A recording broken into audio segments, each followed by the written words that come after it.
that I was not wrong.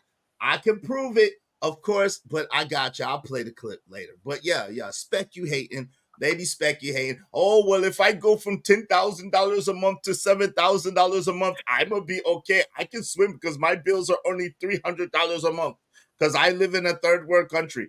What about y'all? What about y'all? What about y'all? See? Spec you hate. What are we talking about? Nothing. I I apologize. have This has no nothing to, idea what's yeah, happening. I know. This has nothing to do with you, Queen Sanaa. I apologize. This is bad manners and hosting on my part. I will continue to roast. As soon as Queen Sanaa leaves, I will continue the barbecue, okay? But in the meantime, between time, allow me to speak to the people. Make sure y'all support the show and let the haters feel a type of way, okay? Yes, sir. Hey, shout out to Emperor Kojak 3 and 3 the Great. What up, though? Salute Raj Wills in the building. What's going on? THC to BTC. What's going on? Good to see you. Daniel Berry Sports Highlight. Great day, great day, great day. Did Tubby say something? No, today. But we have the beautiful, the uncomparable Queen Sanaa here today. So we will not include her in this because she don't have nothing to do with this. She don't even know what the hell we're talking about. She has no clue. She has no clue what we're talking about. Shout out to Jay Lewis. What's going on, Jay Lewis? Happy birthday again. Hope you had a wonderful birthday. And let's give the haters some more to hate about. This is what we did for Jay Lewis yesterday. Let's give the haters something else to hate about. Yeah, this is what we gave to Jay Lewis yesterday while we struggling, okay?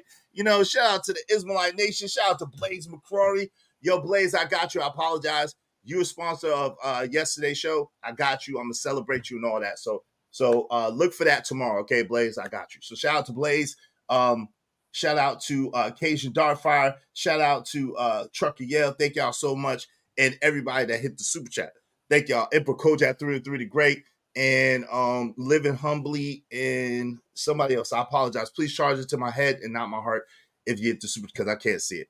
But thank y'all so much, everybody. I thanked y'all yesterday, but thank y'all. And that's what we blessed Jay Lewis, who's been a blessing to us all the time. So thank you so much. Y'all make sure y'all support the show today, though, because they're going to be watching and they're going to be hating. Let's show them how the Ismailite Nation does. Let's make them feel real effed up inside. You know what I'm saying?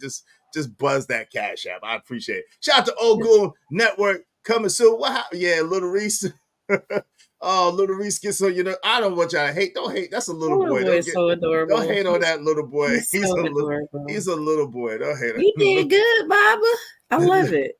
I love it so much. He's so adorable. No, please don't come over here and say you love little boys. You did good, Baba. Look. Oh Lord, we should make a cartoon. All I'm saying is he would be a great cartoon character for a children's. Yes, he would look like something straight out of comic book. Hey, listen, tell a friend to come on in. It's about to go down. It's about to go down. Who's Tubby? Don't worry about it, Queen Sanaa. I need to know. No, you don't. Tubby was the dude that I played the clip of earlier. That's who we call Tubby. That's the dude that we played the clip on earlier. That's who we call Tubby. Okay, just you don't know nothing. You hear no evil. You see no evil. You speak no evil. It don't got nothing to do with you. You don't even know what we talk about, so it's good. My fault.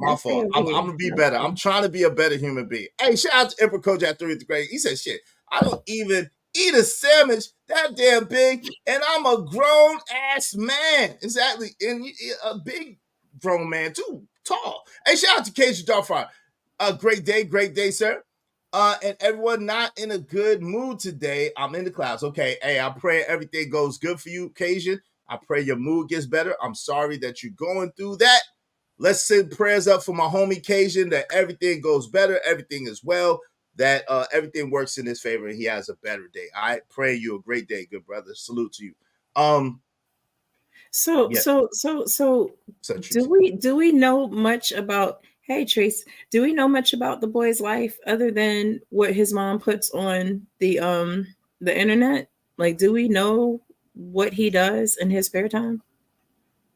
Do we know if he's active? Do we know what his he likes foot? We know that he's a Saint fan. You're talking about Little Reese, right? Little Reese Jackson. Yeah. All right. Little Reese Jackson seems to be a Saints fan.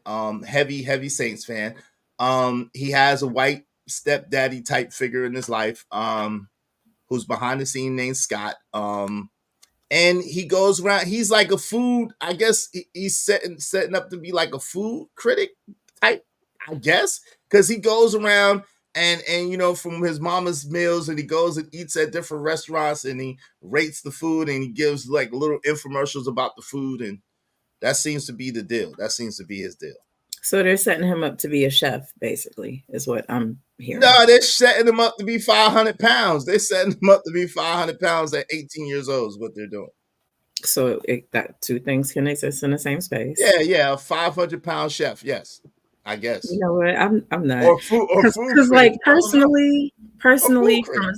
from a snapshot on the internet, like I hear y'all, and from a snapshot on the internet, I wouldn't wish 500 pounds on nobody's kid. No, I don't.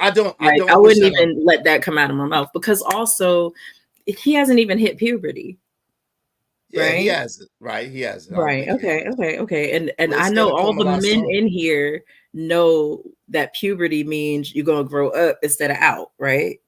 And that appetite is gonna go. Well, if people like Fatty Case, he grew out and then up. You know what I'm saying? So hey, listen, it happens. You know what I'm saying? He's you don't want him being like Fat Boy. I wasn't there to defend myself either when he started talking junk. But anyway, I don't have the backstory. Yeah, you have nothing to do with that. I'm sorry. I apologize. I apologize. But anyway, what I'm saying is, all young men do not grow up only. Some young men grow out and then up. Okay. And this seemed like what he's headed to, but I'm gonna show you. I got more. You did this to yourself, though. You did this to yourself. I didn't want to have to pull out the Reese Jackson files, but I will do it. I will do it. What you got? Because apparently you don't know Reese Jackson like we know Reese Jackson. I don't, and I don't. Okay. Well, let me familiarize you with Reese Jackson. Hold on, give me one moment. In the meantime, what's up, Tracy? What's up? Jade said, compared to a half of a pig. God, dog, who are we talking about? Lord, how much? What ignorant TV? I'm guessing the little boy. God, y'all brutal, boy. That's a kid. Hey, pretty lady, welcome back. I don't think she was talking about the kid, but anyway, what's up? What's up, Lord ADS? What's good? What's good? What's good? Yo, Sovereign Teddy P, the ruler in the building. Yeah, he lives in a shithole country. He needs to focus on the problems over there and leave us alone. Exactly. But he's a daggone eucalyptus. Yo, this nigga had the nerve and stop getting me involved. Anyway, we're not talking about the boy no more, right? I gotta wait. No, we're not talking about Little Reese Jackson. Hey, listen, I gotta wait till Queen Sanaa leave because she don't know nothing about this. So we gotta deal with these kids first. We're gonna deal with these kids first, and then we'll deal with that. Y'all make sure. Yeah, Tom. I'm trying to be better in life. Y'all make sure y'all support the show early, though. Bring in them cash apps. Let them cash apps bubble up, son. Make sure y'all support the show, support the stream, because they're over there talking about, hey, Israel is struggling. Israel is struggle streaming. Israel is not gonna make it. Israelite Nation, y'all gonna let Israel struggle? Y'all gonna let Israel not make it? $10 challenge to the Israelite Nation. Let's do $10 a piece to the Cash App. Let's blow it up. Let's show them what we're working with and what it's hitting for. Shout out to Bucket88. What's going on? Absolutely, you're welcome. You're welcome, Jay Lewis. Raj Will, what up? Run, Queen, run. She ain't in it. We got it. We gotta keep her away from it. Bruh, I just know Little Reese is gonna have a hard life when he goes. Prayerfully not. Prayerfully not. You need me for pray. I pray for Teddy P's bank account, God. Multiply. Teddy P, put it on Teddy P heart to sow some seeds, some money seeds, because he sold artwork seeds, he sold video seeds. Put it on Teddy P heart to sow some money seeds, so it can multiply back to Teddy P 1,000-fold. Let him sow money seeds over here, and let his money seeds that he sold over here multiply back to him 1,000-fold, God. Amen. Ember said, and for the ladies and haters that don't know, I'm 6'7", 230 pounds, athletic build that used to play football, hockey, baseball, basketball, rugby, and kickball. Don't try me. Shout out to Teddy. Shout out to Ember Coach at through the great. All right, Weedy 454. Hate to say it, but look at Little James. Yes. Look at Little James. Look at Little James. Who's that? You don't know who? Let me see if I got a clip of Little James. Let me see if I got a clip of Little James. So I still got a clip of Little James here. Little James is the little boy who he went viral. He was on Steve Harvey, and he was talking about his girlfriend and stuff like that. You don't remember that? Mm-mm. You don't know? I got. Nope. How you don't know about none of these bad children that be on These just a bunch of bad little children that be on. Like what reason would I have to know about bad children on the internet? I'm What's parents. up, Player Only? What's up, Player Only TV? Yeah, I'm Izzy. Don't corrupt Queen Sanaa with that fatty. I'm not. Y'all hit the Cash App though. Oh, is that who Tubby is? Fatty? Yes. I said that. See, Yeah, don't worry about it. Y'all hit the Cash App. If y'all want me not to explain stuff, I need y'all to hit the Cash App and support the show. Overflow the Cash App.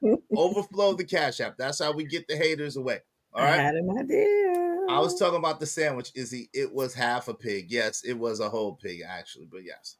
The boy gonna grow up to look like Magic Johnson's son. Oh Lord, don't do that. Don't do that. Part of me is looking for the redemption when he grows up to be tall and just, built and all the metabolism kicks in so people can understand it's not always a prerequisite. Sometimes it's genetics that determine the outcomes. I hear you, but when you're feeding your child half a brontosaurus, you know what I'm saying? When you're giving your child a brontosaurus leg and feeding your child half a brontosaurus, it gets rough. Like, you know what I'm saying? It is borderline child abuse. Let me show you some of the. I got you. I'm gonna show you some of the food that he's been getting. Let me just show you some of the meals. Because while you're doing that, I have the knowing that there's kids out there literally that will only eat mac and cheese. No nutritional value in the things that they eat. Takis for breakfast, donuts for lunch. If it's green, it won't go into their system whatsoever. So I feel like he's half and half on the win side because it could be so much worse. That's just my perspective. I got you, but the parents, it's punk ass parenting that allow the child to eat a god doggone taki. Period. Your children. Let me just say that. Disagree.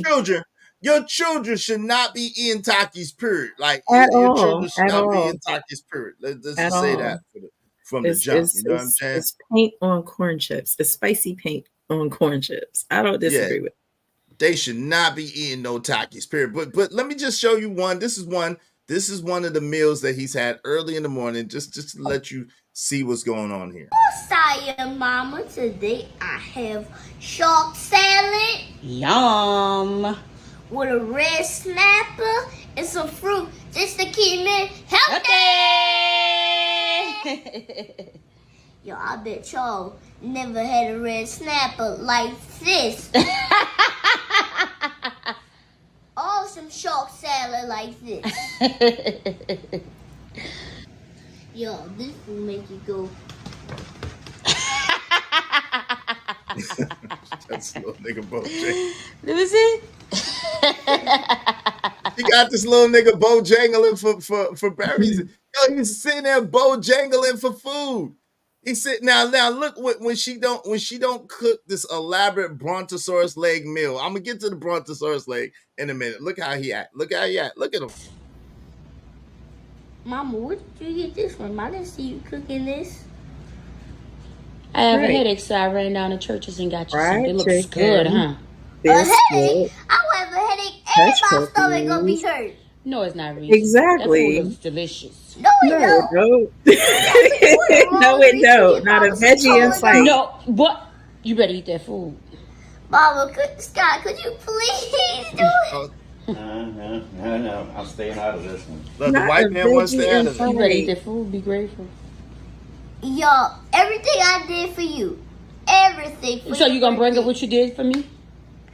Your birthday over anyway. Okay, so my birthday over. Everything.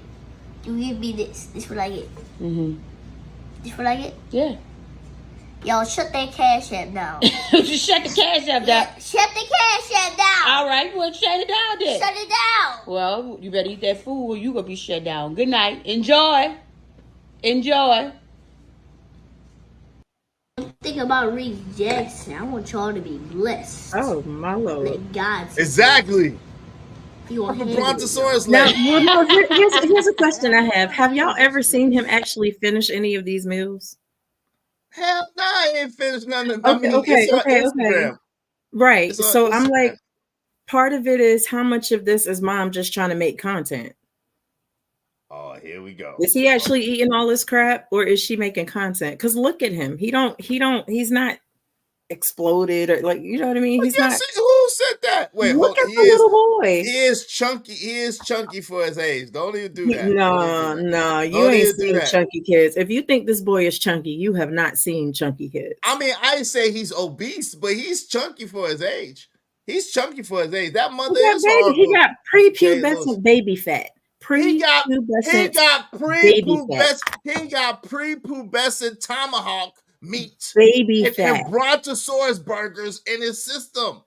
That's what I'm saying. And shark salad. Aliana, I hope I'm saying your name right. I don't think he eats all of that. I think it's for content. I think the mom is creating this illusion so that she could show all these meals that she prepares, so that she can, rake whatever she got to do with her content. That's what I believe. And some of it probably does get wasted. I don't believe that boy eats all of that. Looking at him, he looks like he has a prepubescent physique. He don't look like an overweight. I see overweight children regularly. That ain't it. So as soon as he hits about 12 and maybe 13, he's going to slim up and he's going to get tall. Even if he doesn't get 6 feet, he's still going to slim up and he's going to get tall. But the problem I have is that entitlement. Like, that's a whole different conversation. When he saw that church is in front of him and he looked down and he looked up and he looked down and he looked up again, like, what's this? And he slapped it off the table when she turned off the camera. That's the problem I had. You ain't seen nothing yet. Where's your wallet, little Reese? Like, that's the part. No, don't get twisted. No, don't get twisted. Oh, little Reese is paying for that. Oh, don't get twisted. Oh, little Reese meant that when he said shut down the cash. Oh, okay. Oh, little Reese is the cash cow. Little Reese is paying for that.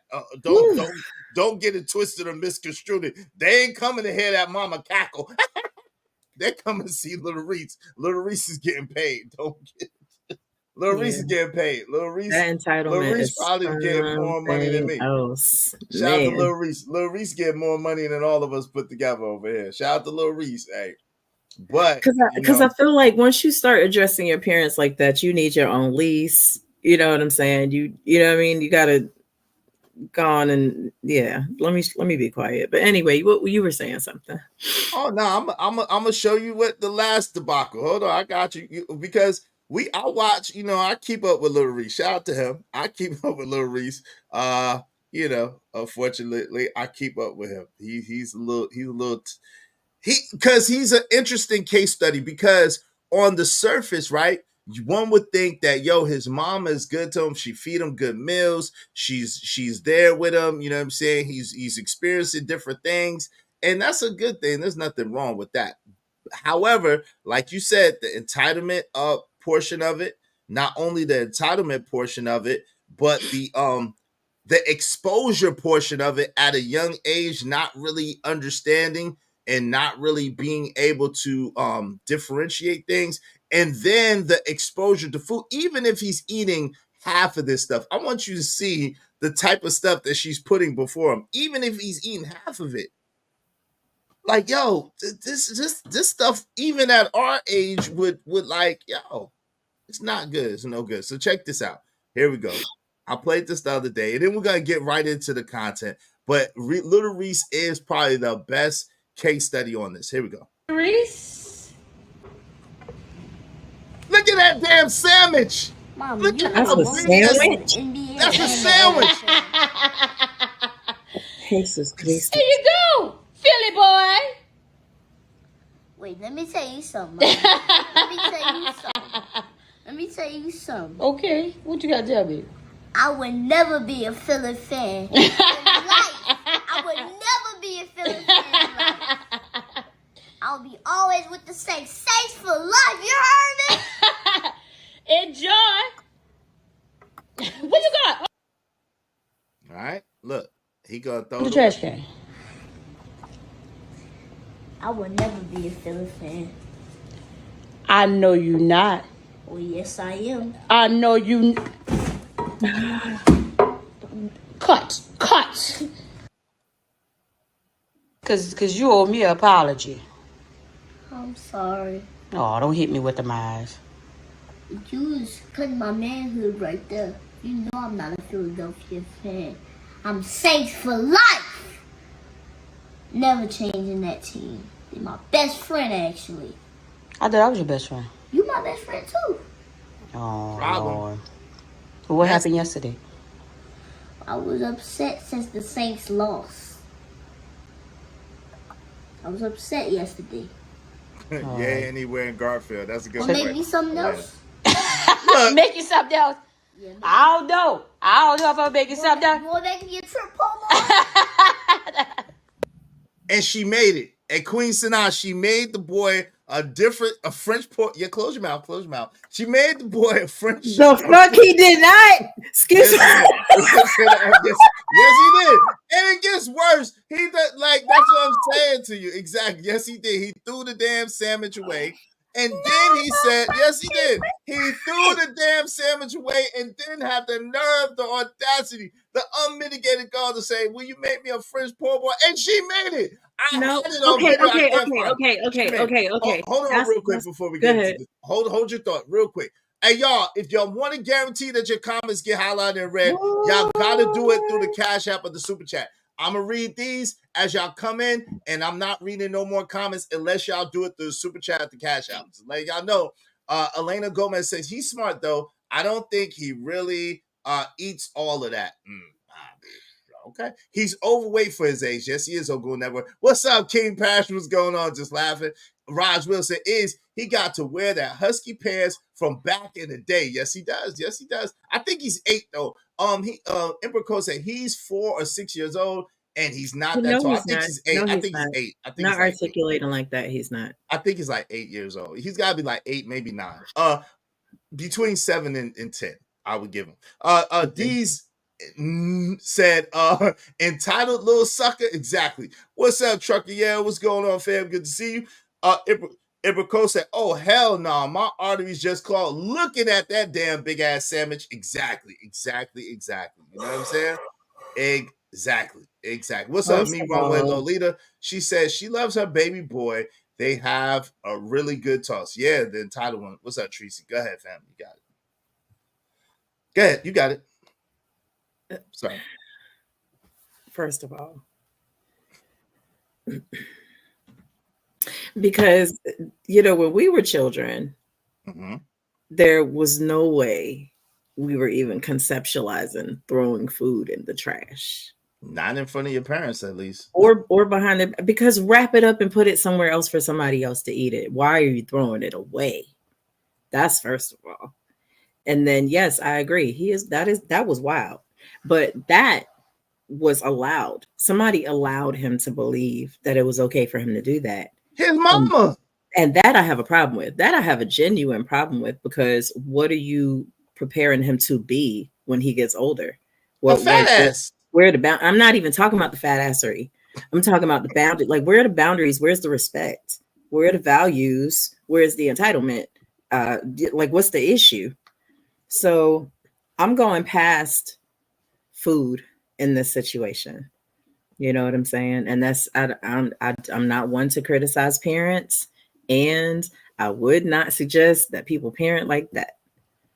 Right? I'm not going to criticize nobody's parenting, because I could be judged just as easily on mine. But I would not suggest that people parent like that. Even from creating content, if he's not even eating those meals, creating that content and setting the narrative of having these gigantic plates of food that aren't going to be finished just for the sake of painting this illusion for people you don't even know on some app, right?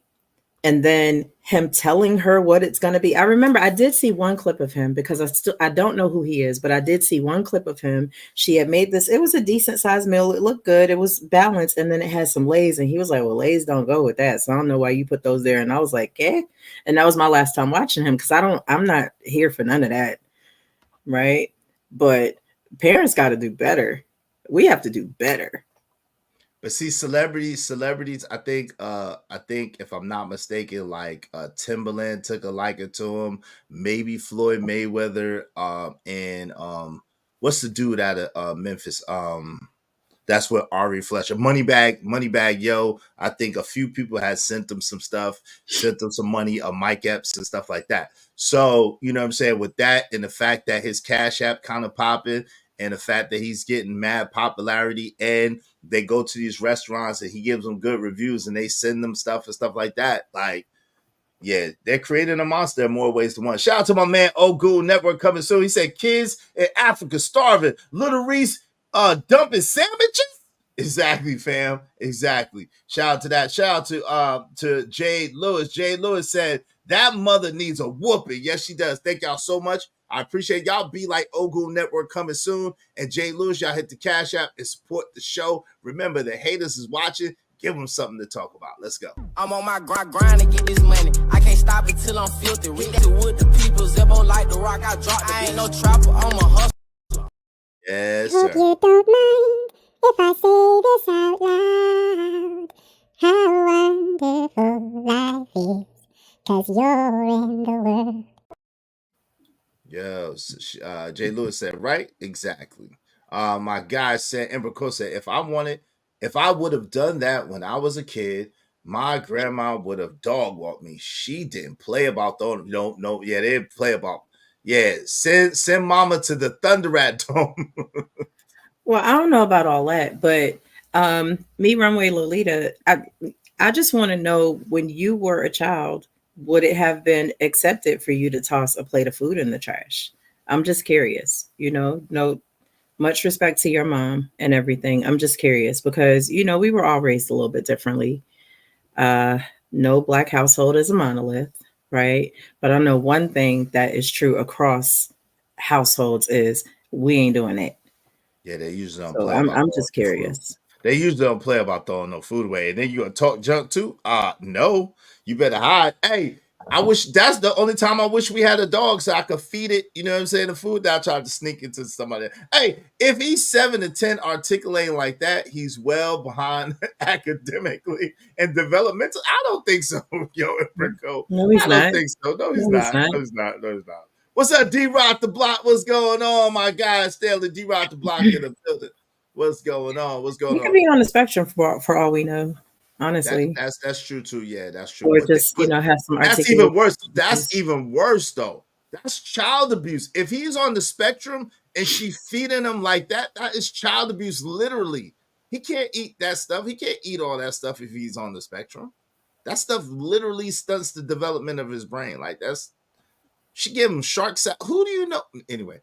Yeah, I've never even had shark salad in my life. I feel so underprivileged. Shark salad. I know. Maybe I'm just a little bit jealous. I don't get jealous of nothing, but maybe I'm a little bit jelly of Lil Reese. Maybe my inner child is like, why we had to share meatballs?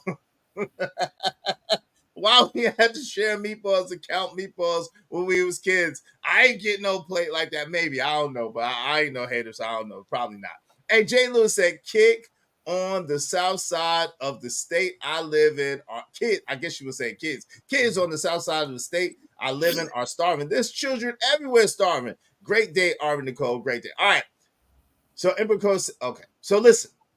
Big dog bark in the building. It's just content creation. Shit. It's all good till somebody get hurt, till some arteries get clogged. It ain't just content creation. He eating some of them bites of food now. You know what I'm saying? Scott big ass hand be right there. Let me ask you a question, Queen Sanaa. What's the difference between what do you call it? You call it gentle parenting and being a punk ass parent. I'm just curious. What's the difference between gentle parenting and being a punk ass parent? Well, let me start with being a punk ass parent. Okay. Or what I like to call. Start with gentle parenting. No, I don't want to do that. I don't want to do that. Okay. Look at it. Okay. God, you threw me off track. Oh, punk ass parenting. I like to call that permissive parenting, meaning there's no boundaries. Your kids do what they want to do, no matter what it is that they're supposed to do, right? You're so busy being their friend that you don't have the ability to set parenting boundaries, right? So there's no differentiation between the parenting and the, you know what I mean, and the friendship. And there's just not a clear cut line of what's to be expected from this child. It's whatever. So a child hits a kid, you're not going to say nothing to your kid about what they're doing. You're just, oh, he's just having a bad day. And okay, he might be about to have a few more bad days, right? But gentle parenting, which, let me just, for the record, I'm not with all these terms that people are coming up with these days to try to put things in a box.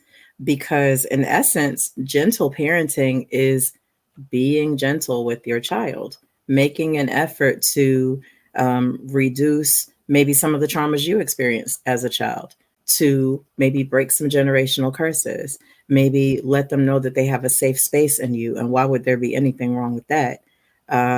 Maybe not beating the dog crap out of them as soon as they do something wrong, but opening up a pocket for learning, a pocket for growth, something that will give them something to hold on to aside from just pain to associate with an experience. But let me ask you a question. Let me interject, because let's get a back and forth going. So with that being said, right?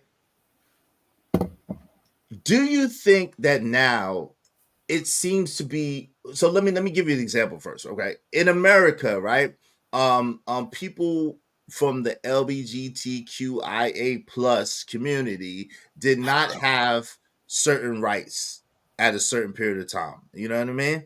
But it seems like they have all the rights, and now you can't, they're an untouchable class, right? Women for a long time had very little rights, especially compared to men in America. And now, you know what I'm saying, they got all the rights, especially legally and in the court system. Do you think that we have the propensity to often overcompensate for the past errors?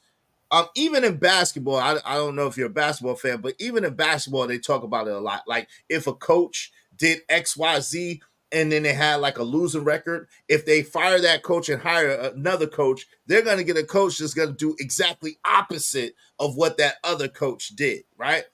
And it seems to be a lack of balance to me. What are your thoughts on that? I think balance is missing across the nation. I think balance is missing all around the world. So that's why I'm saying it doesn't mean that you don't discipline your kids just because you want to be gentle and kind to them. But is it better when your kid calls your name to be like, what? Or to be like, yes, baby, you know, what do you need? Right? So I think that meeting a happy medium is important across the board. So don't let them do whatever they want, and don't DDT them every time they get on your nerves. Yeah, you shouldn't DDT kids at all. But let me ask you a question, right? DDT got people locked up. I don't know if you know. People that tried to DDT people in real life and broke their neck. Like, all jokes aside, DDT is not a good thing. But let me ask you this. As far as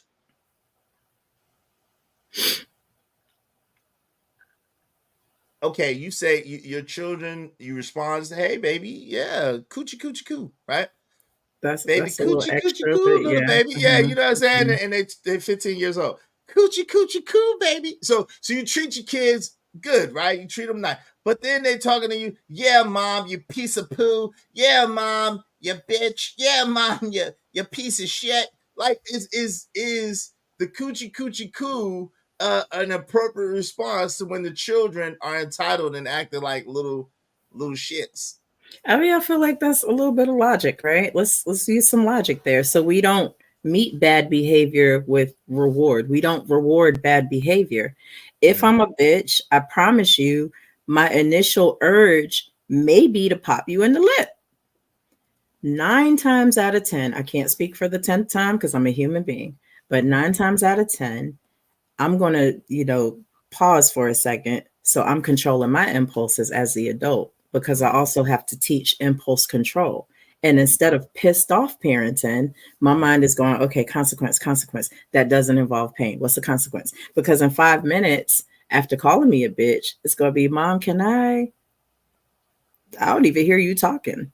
You don't even get to see me. You get basic mom. Basic mom made something, might taste good, might not. Basic mom made sure you Did had you make something that was intentionally nasty? Like, it might basic taste mom good and it might not. did basic mom poison the children? What? Absolutely not. It still will be healthy, but Oh. you know, It's not going to be a Reese Jackson the, meal. the mom that you called a bitch was the mom that, you know, made this elaborate meal with love. And this mom, this is basic mom. Basic mom, you know, you're going to have your grain, your veggie and your whatever. It is what it is, right? Basic mom, you're not going to wear them fancy shoes. You're not going to wear those Jordans to school tomorrow. You're going to wear them kids. They might be the ones with the, you know, the shoelaces that don't, it doesn't matter. You calling me basic mom is a basic mom does psychological warfare. And basic mom is gonna put you with them holy pants and make you look crazy. Now, does basic mom they're not gonna be holy? They're not gonna be holy because basic mom is still a good mom, but basic mom is gonna let you know I take care of you. Okay, so basic mom do not put the little mohawk and like cut down the middle of the hair. I think that's poor parenting. I think to subject the child to potential bullying, to intentionally affect their self-esteem, which can happen when you discipline them a certain way too. I think that's poor parenting. And I think that's parenting from a place of your own childhood trauma. I also think it's pissed off parenting, and pissed off parenting is not healthy parenting. You can't sustain that all the time, because the next time you have to discipline and you're not angry, what bag are you pulling from? What tools are you using? There are so many options. So let me speak to the people real quick. This is a dope discussion. Listen, y'all, dope discussions deserve dope donations. Compensation for the conversation. Let's do good business. You want to guarantee your comments get highlighted red? You want to open up the panel and maybe converse with Queen Sanaa? You got some opinions? Make sure you hit the Cash App and let it be known, man. Shout out to Jimmy Rucker in the building. Great day is great day. Chat is, I think it's a combination of bad parenting and content creation. I think so. What's up, 183307? She said, no, ma'am. Were you talking to somebody in the chat or what? I'm confused. Shout out to Emperor Kojak through and through the great. Oh, I call that the new age parenting. I don't subscribe to that. Nope. What's up, Abby Wardy? Peace. And if I didn't speak to Ari Nicole, I thought I did, but shout out to Ari Nicole. We love you. Shout out to you. Good to see you, sis. Peace. Abby Wardy in the building. Yo, shout out to Emperor Kojak through and through the great. He said, right. When I used to work with the public, I used to see white kids call their parents all types of swears and cuss words, shaking my damn head. Yes, we did.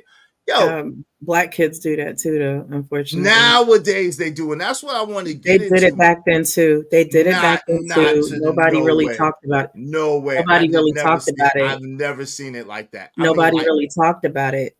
So you're saying, hold on real fast. So you're saying that you think back in the days that black children used to cuss their parents out and talk crazy to their parents, but nobody talked about it? Is that what you're saying? Because I'm gonna be honest with you. This seems to be a very, very new phenomenon with the children being emboldened to talk the way they talk to black parents. Because I ain't seen that back in the day. But go ahead. I knew children like that. Whether it was because they had mental health issues or certain type of disabilities, I have seen children do stuff like that. But what I also know is those same parents were catching CPS cases because they was taking them here and taking them there in response, instead of getting them the help that they needed. Maybe it wasn't talked about because people were embarrassed that black children were doing that when they thought it was just a white kid thing. It's not just a white kid thing. It's a parenting issue. It's a mental health issue. It's an environmental issue. It might even be a what you feed your kids issue, if we're being honest. But it's not talked about enough for us to really get to the bottom of it. So now we have these terms like gentle parenting, permissive parenting, harsh parenting, and all this other crap, instead of people calling things what they are. So what is it? I don't know what it is. I don't know. You don't know. I think, again, it's a parenting issue, a mental health issue. You know what I mean? It's issues that people need to find the root of what's happening. Every child is different. A child could have been abused and maybe they're acting out because they're being abused. A child could be getting bullied at school and maybe they're acting out because they don't know how to process that. They might have been touched. They don't know how to process being touched, or they're in the same house with the person that touched them and have to deal with that every day. We don't really know what the issue is. But when you try to put it in a box, what are we supposed to do with that?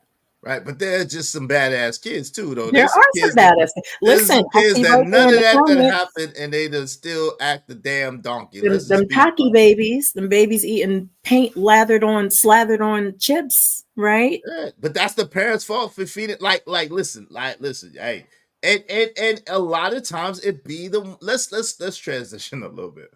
Because I have a theory, right? And I have a theory. And in recent years, I've noticed that a lot of women that I know, their children seem to run them. Like their children seem to tell them what to do, when to do it, how to do it. But if a man were to try to do that, they would be screaming out all kinds of, oh, you're misogynist. Oh, you tell me what to do. You ain't my daddy. What's your take on that? Have you noticed that as well? I don't know about the "you ain't my daddy" stuff. No. I haven't seen that. I have seen children trying to tell their parents what to do, and I've seen children trying it when there's an audience, because maybe it's a parent that what they would do in the house they don't want to have to do in public.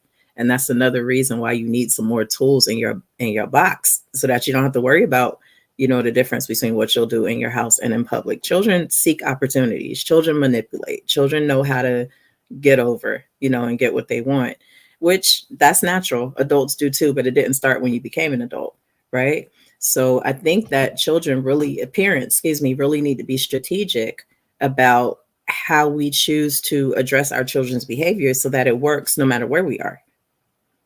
Some parents have mastered the look. Some parents have never even attempted the look. The first time they try it, their kid is 13. The kid is like, the hell are you looking like that for, right? So that's number one. So for new parents, you got to do the look early and often. You look at that baby when they're coming out the womb, say, yeah, little niglet, try it. You got to give them that look when they come out the womb and continue to give them that look for it to be effective. Yeah, you can't wake up one day and give them the rock eye and think that's going to work. You got to give it to them from a baby. Like, I will smack a baby. No, see, because I can't condone child abuse. No, you don't actually do it. But some people actually would I will do smack a baby. You can't Some smack a baby. people smack babies. Some people slap babies in the mouth for blowing bubbles. Who smacks a baby? Some people smack babies in the mouth for blowing bubbles. No. What the hell is wrong with you? Nobody smacks no baby for blowing bubbles. Look cute little baby. That's what I'm saying. How can you see a baby, a toddler, a baby, and think anything other than, oh? Nah, but when they do, when a baby smack you, you take the hand and you say no. Nah, some of the babies be heavy-handed. Like you take that heavy hand. Nah, my son was heavy-handed. It took everything. I had to pray to God. He used to wake me up with a smack, and I'd be like, nah, that's what they do, and they love doing stuff like that. Yeah, and then you know what you got to do, Dad, Mom. You got to work on your you got to work on your reflexes in your sleep. Yes, you wake up and you catch it. Thought you got me. You ain't get nobody. No, don't smack. That's that punk ass Brandon. I disagree. I think you're a punk if you smack a baby. I think you're a punk. I will fight any parent that will smack a baby. I'm saying this on live right now. Don't smack no baby. Those are babies. It just sounds and they take that and they learn that, and then when they get bigger, one of the main things they do is turn it back on you. You have to have something else aside from violence to properly raise a child, because they're gonna have to learn something other than, oh, this is gonna hurt. After a while, either they get too big and it's not going to hurt anymore, or they turn around and they unleash that back on the world. Jay Lewis said, Izzy is not living in reality. Some people shake them to the leash. Yeah, exactly. I don't condone child abuse. I do not condone child abuse. I do not either. Let me just, I'm talking here's the thing though. My niece said that. And a lot of parents don't realize. That's hilarious. It's so many factors, like knowing about your child's development, for example. They might not even be the appropriate developmental age. So maybe they're acting a way that you don't like, but it could be because of how they're developing. And you got to know about that.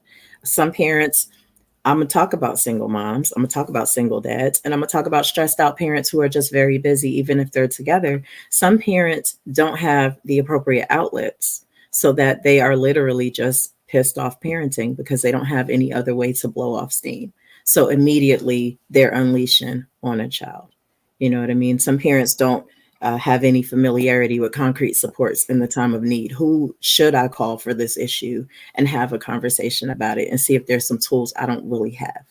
You know what I mean? And those are just part of building the protective factors, because you don't want to abuse your child.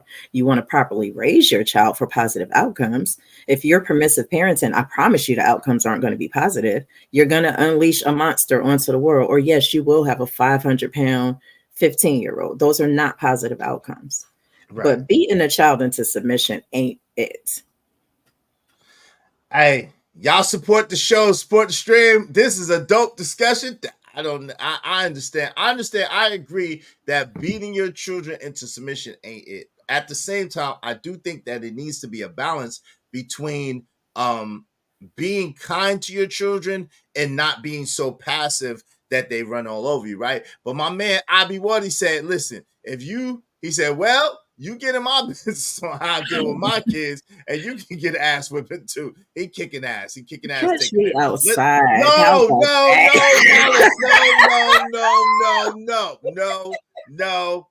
My guest, please. We're not smacking babies. No, listen, do not be threatening my audience. My audience, do not be threatening my guests. Y'all just hit the Cash App. Hit the Cash App if you want your comments highlighted red. Shout out to JLJ 504HD is in the building. Salute, good sir. Good to see you. Money Marketer said a lot of women make excuses for bad behavior too. Yes, they do, unfortunately. Jay Lewis said, my mom would kick my butt if I ever taught back. Yes, she probably Mine would. too. All right, what's going on is the chat. What's up, Pack 925 is in the building. I've never seen it in my life. Only white kids. Yep, me too. Up until recent years. I've seen it recently a lot. But I've seen black children call their parents everything but a child of God in recent years. But when I was coming up, hell nah. I was project adjacent. Hey, nah, I didn't see it almost 25 years ago when I worked with the public, because folks used to fear the black parent. Yeah, they had a fear of the abuse of the black parents was abusive back in the days. Yeah, my son tried. I put my foot in his arse and turned his head upside down at 2. Ain't had problems since. Yo, don't admit that online, bro. That's child abuse. I'm sorry. I should have read that before I put that. That's what I'm saying. I don't condone child abuse. Yeah, that's child abuse, Chuck. Don't. And if you got to elbow the kid on a low, just let me get this clear. It is not against the law to spank a child. Mm-hmm. There is a lawful way to spank a child so that you do not damage a child. You don't want to damage your child. Even if you're trying to teach a lesson, is a lesson really, I want to damage you? How do you damage a child? Like, how does that work? You could shake them to deletion, as was said in the chat. Like, I don't really have to go down the list, do it? Because there are actually abusive parents, and there are actually parents who don't see anything wrong with it. Yeah, I get that. That's sick, though. I mean, we talking about just like regular, like sober-minded, sound-minded people. That's what we're talking about. You know what I'm saying? Regular, sound-minded, sober-minded people. Exactly, Trucker Yale. Exactly. Because a tablet raising your child is bad parenting too. Yeah, I feared the extension cord too, and the metal gauge ruler, and the what else, Queen? And the switch. See, I told them the story about how I had tried to get around the switch by getting the thick one. That didn't work.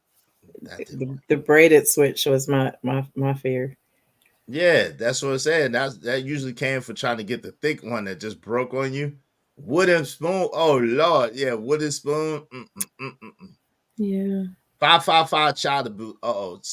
Queen Sanaa is getting triggered. Let's go. Let's change the topic. She said, "Yeah." Let's change the topic. There was a comment that was made that I was thinking about, because I agree with what Ari said about not liking to see misbehaving children in public. I feel the same way.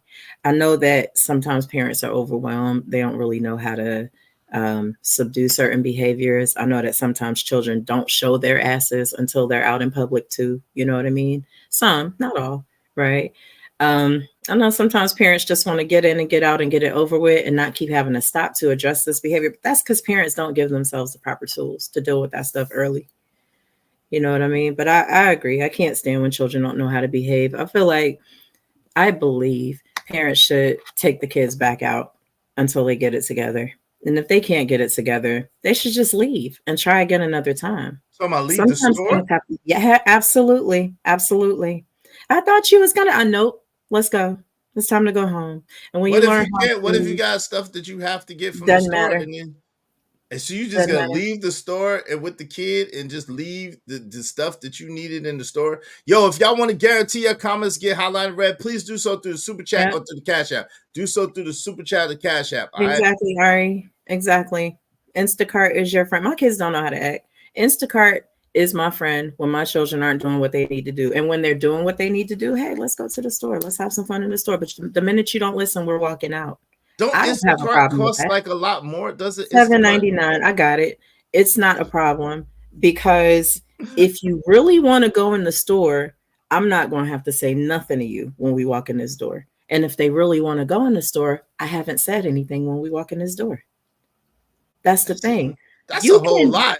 That's kind of like the children running some shit. That's a whole lot. Operant conditioning. It is literally anybody who's heard of B.F. Skinner and the dog that learns to salivate when they hear the bell. It's operant conditioning. You are training your children in the way that they should go. You're training them to be who they need to be. They need to be kids that know how to act in the store. They'll get tired of having to leave the store. That's what I'm saying.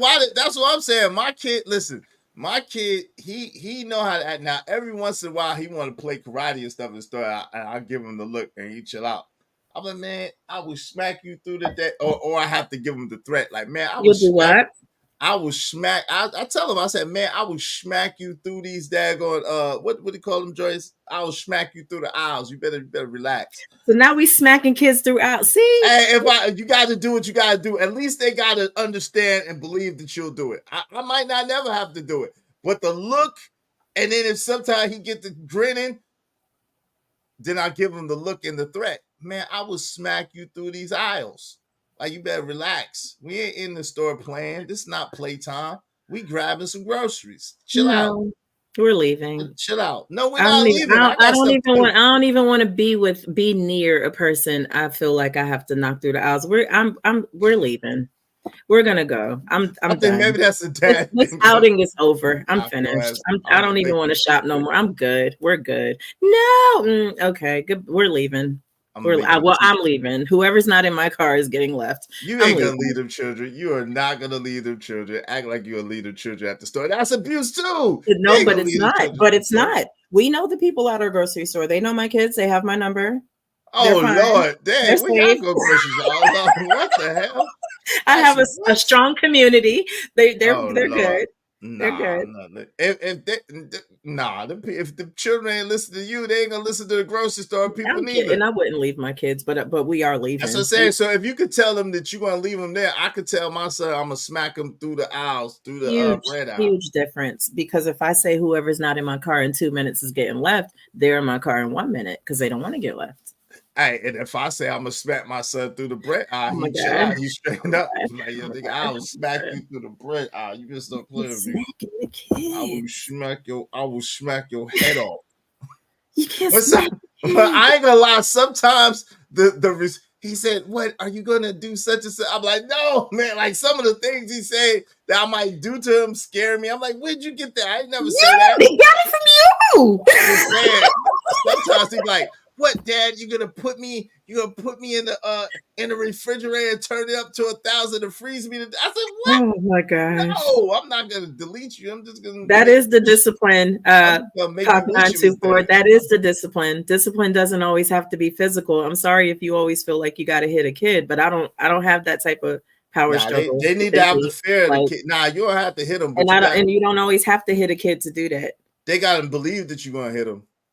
They don't have to believe that you're going to hit them. All they got to do is know that they need to listen in order to get what they want. It doesn't have to be hitting. You don't always have to hit a child. It's a child. I don't be, but listen, he said, "What, Dad?" 925.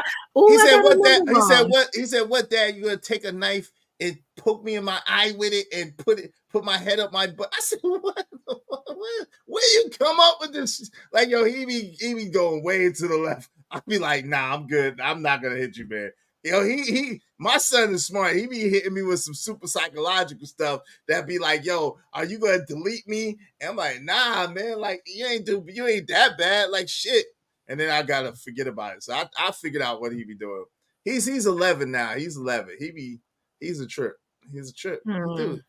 He's like, what, Dad? Are you gonna choke me to death and put my head on your dresser as a trophy? I'm like, what? Yo, who raised? He learned it by watching you. No, he did not. I be looking at him. Excuse me. Who raised you? I be looking like, yo. Excuse me. Who raised you? I ain't said none of that. I ain't said nothing close to that. I just said, I just told him I would slap him to sleep. Like, man, don't make me slap you to sleep. You better relax. I told my son there's a button right here, and if I press it, his head will blow up like a balloon. You know, he's on the spectrum, so he don't really understand what I'm saying. But he's like, please don't turn me into a balloon. Well, listen. You heard what I told you? You heard what I told you to do? Okay. All right. Well, let's do that then. Okay.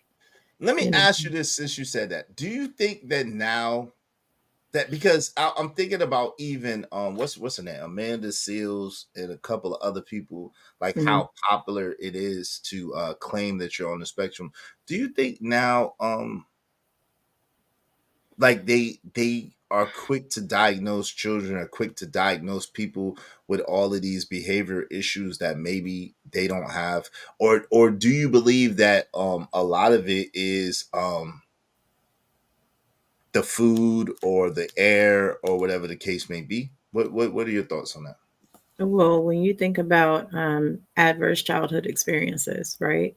One of them absolutely is environment. Environment being pollution, yes, what you eat or don't eat, and also the neighborhood you live in, the proximity to violence, what you see and hear coming and going from your home every day, what you see and hear in your home every day. You know what I mean? It's a lot of things that can affect your development. Some people believe that vaccines lead to autism, and I know that we know a lot of vaccines have changed over the years. I'm talking pre-COVID-19. Right. Some parents have reported their children are on track, and then they get their vaxes, and then all of a sudden they've regressed to no developmental progress whatsoever. So I think there are a ton of factors, and that's why I think it's important to really understand who and how your children are before you just immediately jump to, you know, harsh discipline or harsh reactions, because there's got to be some sort of patience in you to be able to process who you're raising enough to know what they need to be properly raised, so you don't mess up your kids. All children are different. All children need something different. Yeah, that makes sense. That makes sense. I mean, in a vacuum, it makes perfect sense. Hey, plus a kid mind gonna know better than to eat out in the than to act out in the store. Hell, my 4 goddaughters, nieces, no, don't be acting up around me, Uncle Godpapa. That's Uncle Godpapa. Okay, shout out to that. What's your method? And because he look at him real mean, and he tell me he kick him through the thing. Well, when I'm in the store, it's 1,000% business time. It's not there to play games, socialize, or any other BS. No doubt. Hey, listen, if y'all want to guarantee, if y'all want to open up the panel, y'all want to get in on this conversation. We need 8 more people, at least $10 a piece to the Cash App. If y'all want to open up the panel, get in on this. We need 8 people, at least $10 a piece. Make sure y'all support the show, okay? So I'm just thinking, right? And I hear you about the food. Definitely, Ari said, yeah, it's definitely the food and social media technological devices. I give you that. I can see that, right? At the same time, what I've noticed is that back in the days, the things that we used to get spanked for are the things that they try to come up with all types of medical diagnosis and all types of chart things, and we got spanked and we got our stuff together. Like the spanking was the cure. So what are your thoughts about how it seemed like before, when it just was, yo, you acted up, you got smacked up, you act up, you get smacked up, and then that's it. Well, You know? I don't know about that, because I could tell you there were plenty of times I was cutting up in class and all I had to do was look up and see my father looking through the door, and that was it. It didn't even take a spanking. I was done. I wasn't going to misbehave for the rest of the month, maybe, because That's because you thought about the previous spanking that you got before. well, I don't know. A lot of people don't know this, but I weaseled my way out of a lot of spankings. Yeah, I know you did.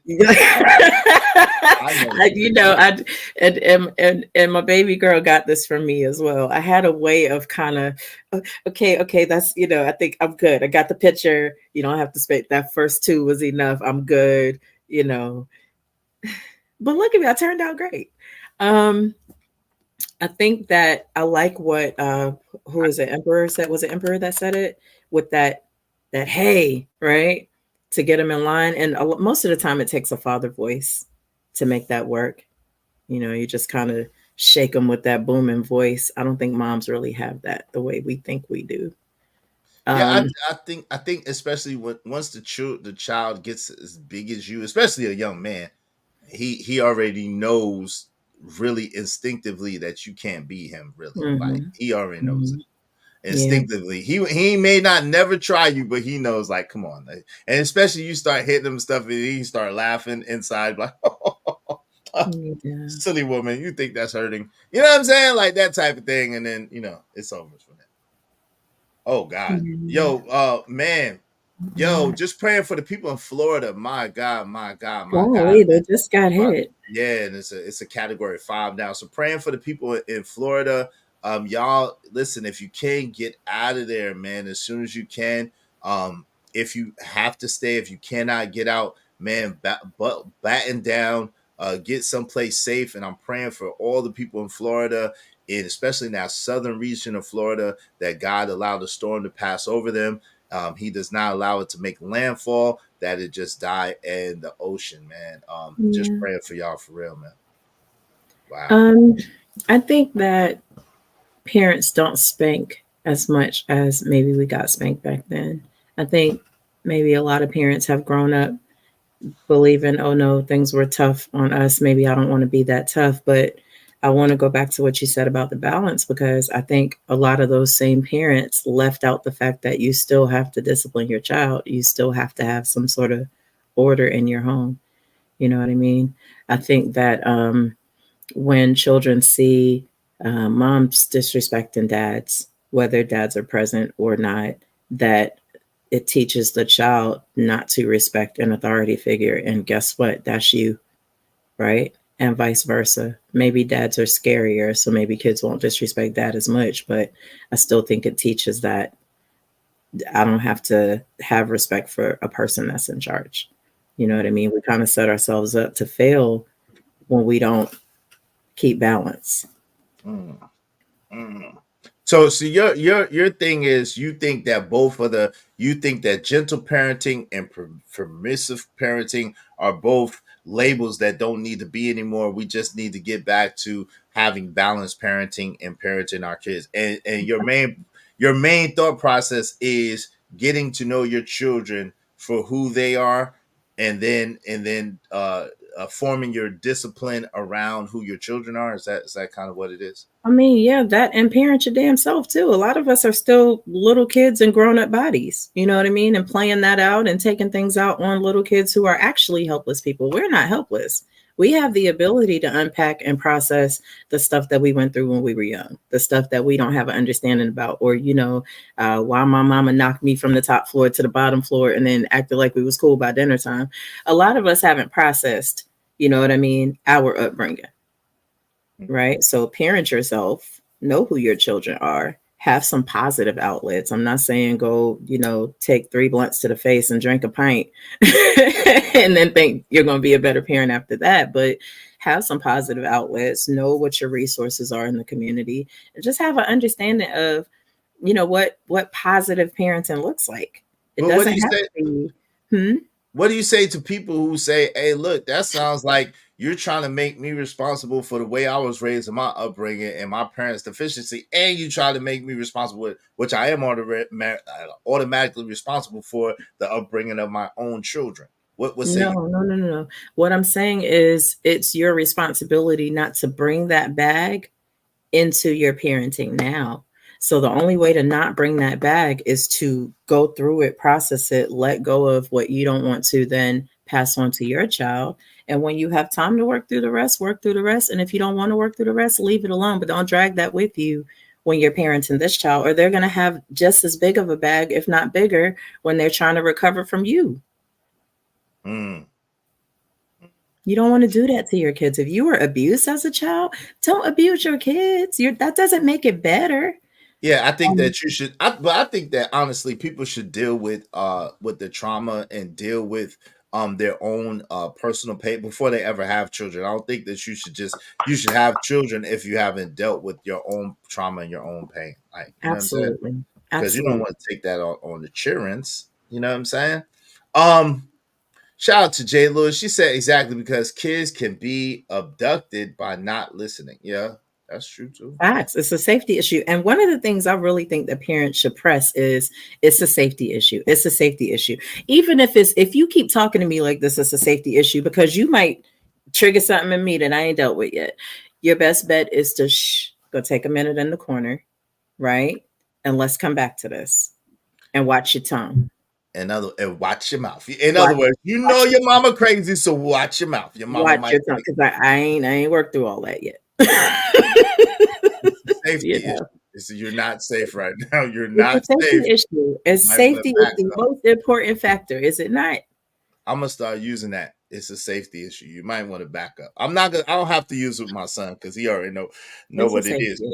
But I'm gonna use it with people on YouTube. It's a safety issue. You might want to relax. And she's so right. Somebody come grab you up in a heartbeat because you don't want to listen to me. Okay, now what you gonna do? Hey, you're just gonna be. Oh, that's sad. We don't even want to think about that. And the last time I smacked up my daughter, she was 14, and she had me feeling like she was gonna she was gonna report me to CPS. She was about to do it. She was about to do it. 555 child abuse. She knew the number she was about to call, but you got lucky. You bribed her, didn't you? Tell the truth. You bribed her. I know. I'll be it'll be hitting around Tampa sometime Wednesday. Folks still have time to evacuate, and they need to leave like now. Yeah, man. Get out of there. Get out. What's going on? Uncle Jeff is in the building. Yeah, I ain't one of your friends. That's definitely one of the things to let the children know. You ain't their friend. You are their parent. You know what I'm saying? There's a big difference. Money, Marco, I don't disagree necessarily about explaining why they're getting a whooping. All that I'm saying is whooping doesn't always have to be the option. There are other options that work. There are other things that children fear aside from ass whoopings. Like, I don't know, what are children attached to? They're attached to phones. They're attached to TV. Some of them are attached to going outside playing with the friends. Some of them are attached to their favorite pair of shoes. It's just, there's other options besides just physical pain. That's all I'm saying. It doesn't have to always be pain. Oh, they be acting up. Hey, John J, shout out to John J. You assume Uncle Jeff got time, number one. Shout out to Uncle Jeff. You assume Uncle Jeff got time, is not busy. But number two, we gotta get some support. If y'all want us to open up the panel, tell a friend, number one, because this is a dope discussion. Like Arby said, this is a great convo. More people should be tuned in. Exactly. Tell a friend to come on in.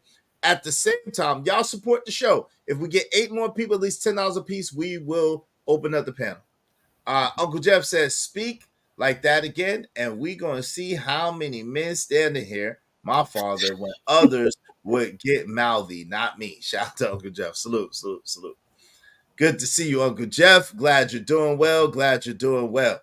But yeah, it's not easy. Like being a good parent is not easy, right? It's so many nuances to it, so much to it. And I think you hit on something that a lot of people don't really understand. What's that?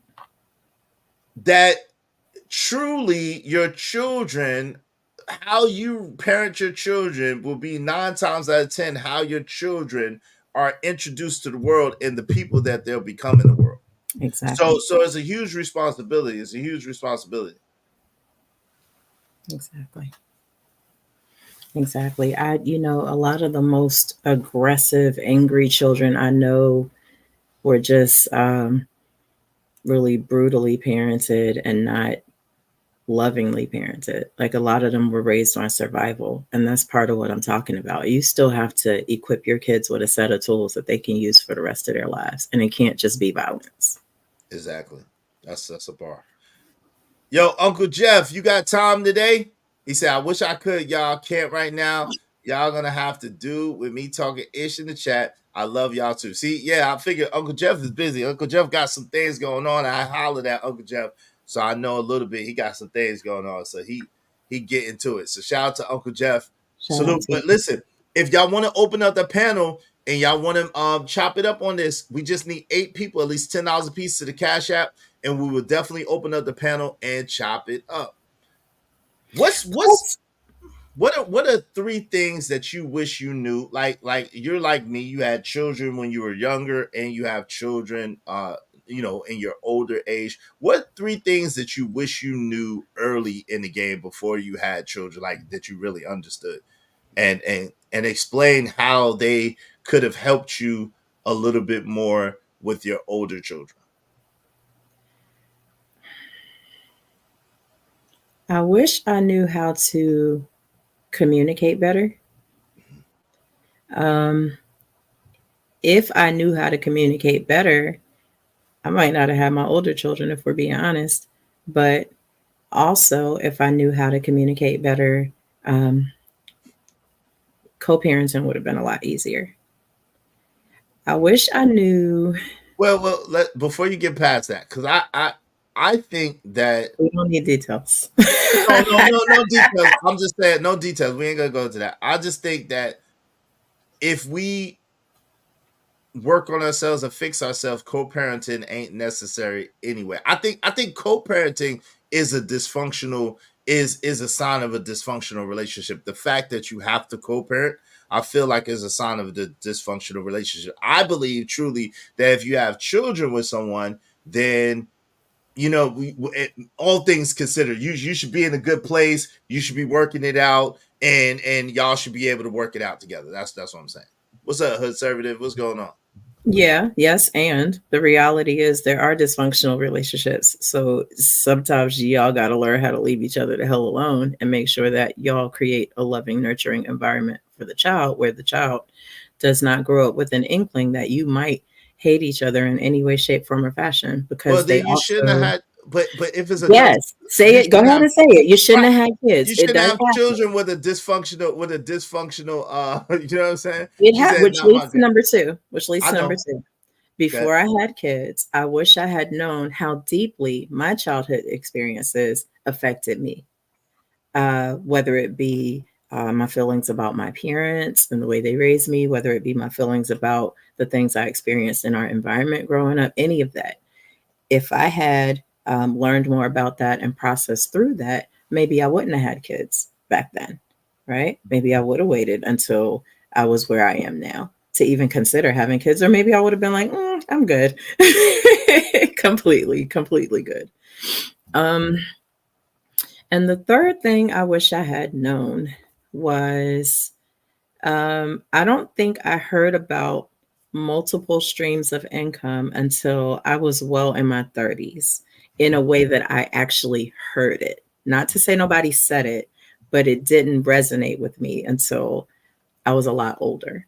So maybe because I was busy raising kids and trying to finish school and all these other things, right? But I think if I had that knowledge and understanding before having children, I would have spent a lot more time building my financial empire before I ever had children. But do you think that that's worthwhile as a woman, or do you think that if you like and not try to be funny, right? And first, real quick, shout out to Ari Nicole. Thank you so much, sis. You know I got you. I appreciate you. She said, I wish I could come up, but support it anyway. We just need 7 more people, at least $10 a piece. 7 more people, at least $10 a piece, and we will open up the panel. So y'all make sure y'all support the show, support the stream. You know what I mean? All right. So not trying to say anything about you personally, right?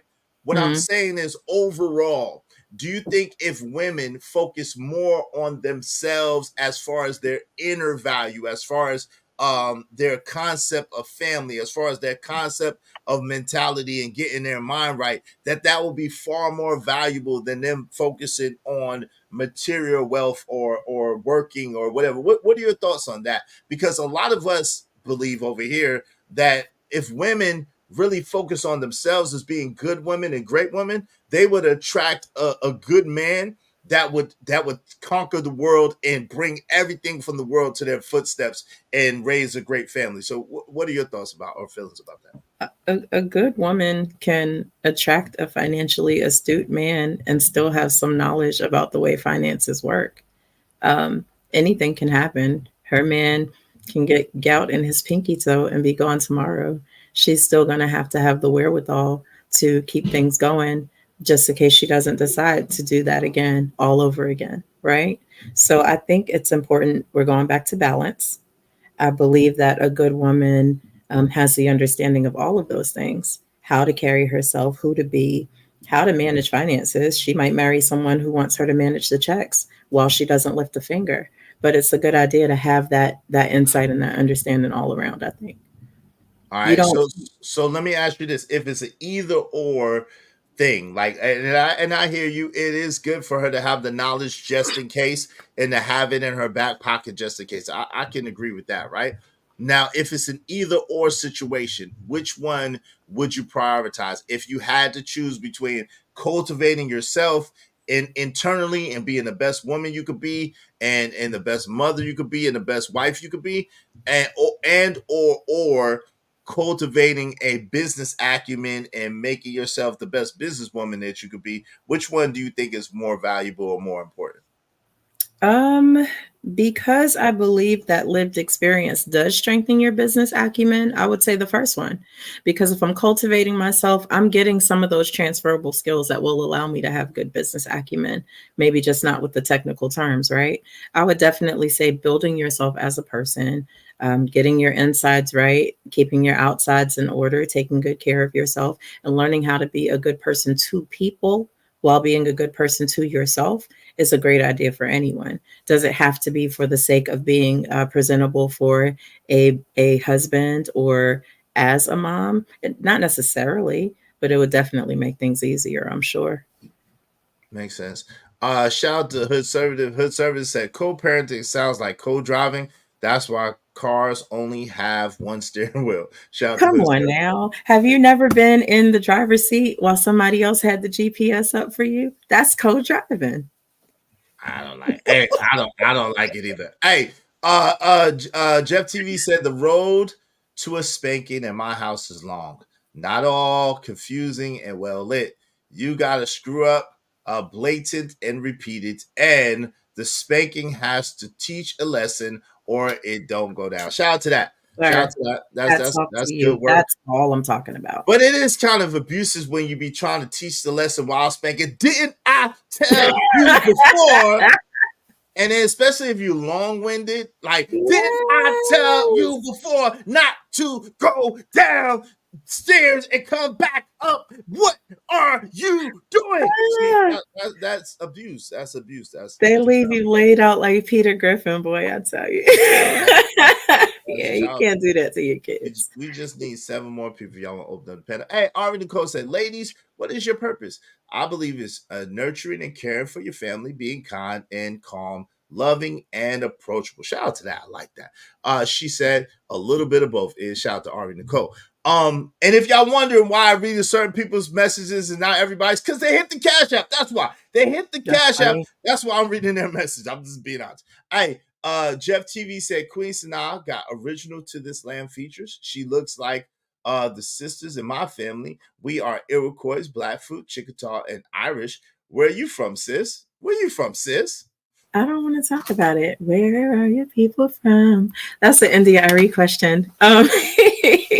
My folks are indigenous to these lands, and I'm proud of that. But I don't talk about it a lot in public for a variety of reasons. There's so much erasure going on. Y'all know what it is out here.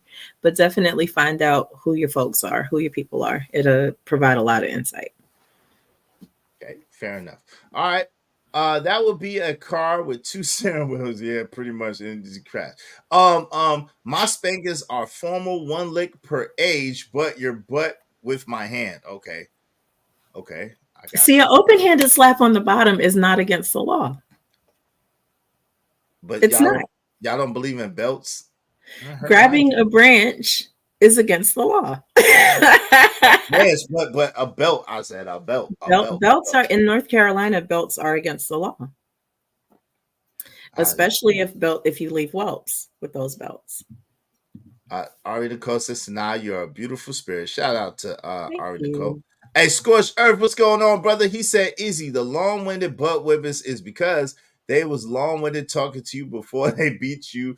No, your ass. They got sick of talking, didn't they? It just depends. It just depends, though. When you got sneaky, I had a ninja in my family, and I don't know to this day who the ninja was. I got my suspicions. I had a ninja in my family, and we all used to get in trouble for the ninja. The ninja used to do most of the stuff, and they were sneaky. They were stealth, and they would do the stuff, and they would hide the hand, and they wouldn't tell. They would not snitch on themselves for nothing. They was not snitching. They was no snitch. So, yeah, when you get in trouble for what somebody did, when everybody get in trouble for what one person does, that is bad parenting. Let me just say that is bad parenting. That's bad parenting. Don't be getting in trouble. Is that an amen? Are you getting offline because you was the ninja, or because I was not the ninja? Because you was bad. You do that. You get it. You punish something for what one person. Everybody does. One person does. Is that what you do? Hey, Jeff said no belts. I do ass hand tests. We gonna see which is taught my hand or which is tougher, my ass or your hand. Warning. I got 2 hands. You got 1 butt, 1 ass. I mean, that is wild. Because natural consequences are what they are. Look, it's not that there is no consequences. You're gonna get these consequences. yo, that's funny but sad at the same time. Ari said my mom drop kicked my brother one time. Yo, I would have been dying laughing. I ain't gonna lie. So I'd have been dying laughing. Yo, you jumped off the floor and kicked somebody. I'd have been dying laughing. That'd have been hilarious, yo. I'd have been like, do it again. No, you wouldn't, because it would have been you getting drop kicked. Now, I wouldn't have got drop kicked. I'm familiar with that ninja. I think I don't like to do that to my children, but when it comes to my twins, yes. If one doesn't fess up, then yes, they both get disciplined. That's bad parenting, Queen. No, but it's not. Because let me tell you something. In about 2 seconds, one of them is like, you know what? Let's just be honest, and then starts telling about what went on. Oh, that's and then the other one is like, yeah, we did. That's new kids. When we was coming up, nobody ain't tell. That's new children. Oh no! One thing my kids gonna do, they gonna tell it. It maybe works if somebody tells, but if nobody tells and everybody gets in trouble because one person poured water in the damn Sprite, then it ain't gonna work. And tried it and thought it was gonna work. It ain't gonna work. And everybody going down for it. And they ain't telling. Selfish son of a. Yeah. Hey yo, here's Get On Point of View. What's up, family? Having knowledge about finance works isn't the same as running in the rat race. Many women sacrifice a lot of their best years to work some jobs, which 9 times out of 10 never turn into a true career. Shout out to that. That's a good point. Ember Cole said, my grandma used to do 1 lick for each syllable in a word. Oh my God, that's the worst whipping. So if my grandma was saying a lot of 3 or 4 syllable words, God dog. Yeah, correct your child before it. Proverbs 19:18, correct your child before it's too late. If you don't punish them, trouble will come their way. No doubt about it. What's up, Vibe, with Big Heavy Podcast in the building? What's going on? Long time no see. I got a question for Vibe. So let me read this first. Okay, I do your thing. If an adult is traumatized from a whipping as a kid, they have a bigger problem, and just because it's law, don't make it right. All right, go ahead. Do you agree that there are some adults that haven't processed through some of the things that happened to them as children? Like, for example, you had a parent that might have went a little overboard a lot more often than maybe necessary. And maybe you never had a chance to really talk about it because maybe that parent acted like it never happened. Do you think that parents really need to work through that stuff? Or adults need to work through that stuff? Or do you think they should just brush it off and, oh, well, it happened sort of stuff? That's a good question, Vibe. If you can't vibe, if you answer that. Ogun Network said, men, do you think you should spank your daughters less than sons? Well, I did, because I didn't want my daughters thinking that it's okay for men to put their hands on them. At the same time, I taught my daughters, to the best of my ability, not to provoke men. And I think that men should teach their daughters, while teaching them that no, men should not just be putting their hands on you and beating you and putting hands on you. Do not provoke men. Don't jump in no man's face. Don't be telling no man, I dare you to hit me, hit me. Do not do none of that stuff, because if you do and your ass get hit, you kind of deserved it. So I taught my daughters, do not Nobody provoke deserves a to man. get hit. Nobody deserves to get hit, but they did earn it. You should not provoke a man. You should not provoke a man. Like I taught them through actions when they got a certain age. In our religion or custom, you're not, once a young lady has her monthly, you're not supposed to spank her anymore, right? Now, unfortunately, in my case, my daughters had their monthly very early in age, so they were really unfortunate. Young. See, you just aching to beat a kid. Stop it. I didn't beat you. I didn't beat children. I didn't really have too much of a reason to beat children. Either my children were really sneaky and really good, or they were just good kids. They didn't really. I didn't have a whole bunch of reasons to beat them, right? Yeah. You know what I'm saying? It'd just be once in a while. I didn't really have a whole bunch of reasons to beat them. But a lot of sometimes sometimes children don't act out until they get to be adults or teenagers or whatever. You know what I'm saying? Or young adults. So there's that too. Just because they good kids don't mean they're gonna be great people. I don't disagree with that. I don't disagree with that at all. Vibe said, I think those adults who are dealing with bigger mental issues and blame their parents for their problem. That was Vibe said. Mm-hmm. Absolutely. And that, that same word that says, that you have to raise a child the way they're supposed to go also says don't provoke people to anger. So I definitely agree with that. Doesn't necessarily specify don't provoke men, but just don't provoke people to anger, period. That doesn't make you a good person to just walk around making people angry because you think nothing will happen. That's not cool either way. No doubt. Hey, Ari Nicole said my brother also got drop kicked because he would punch me in the breast to win it. Oh Lord, dang! Oh, I agree. Y'all was a rough bunch, boy. Good gracious.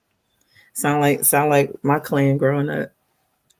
Ain't nobody punch you. Yeah. Hey, I think no, not the punching, the roughness. I think people blame their upbringing as an excuse because as an adult, I never thought back.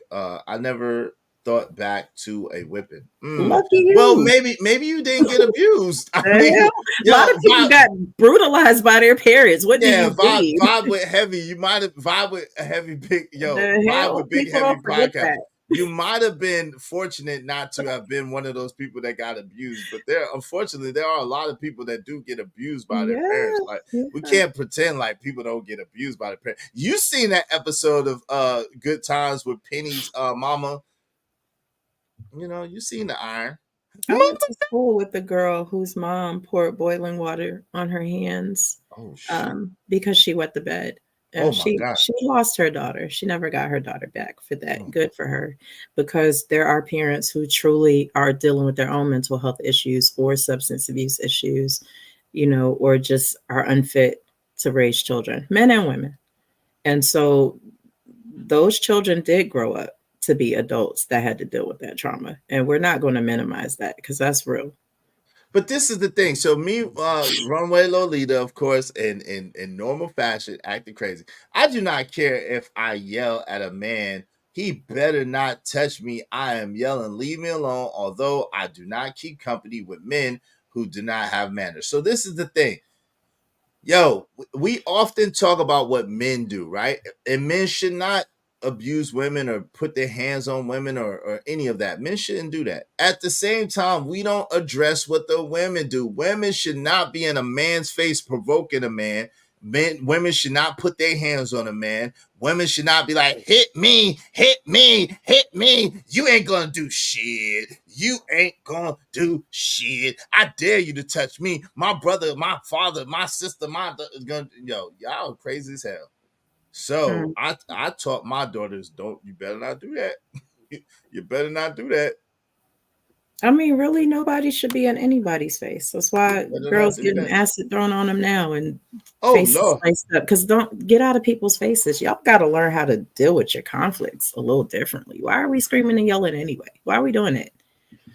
Because one thing I learned, if I learned nothing else, is some of those men that you yelling at was yelled at by their mamas and couldn't do nothing about it, knocked around by their mamas and couldn't do anything about it. And the most available target when that comes back to the surface is you, and you are right there. You don't have no control over how they choose to respond. Does it make it okay? No, nobody should be hitting anybody. I'm standing on that 10 toes down. However, don't set yourself up to fail. Exactly.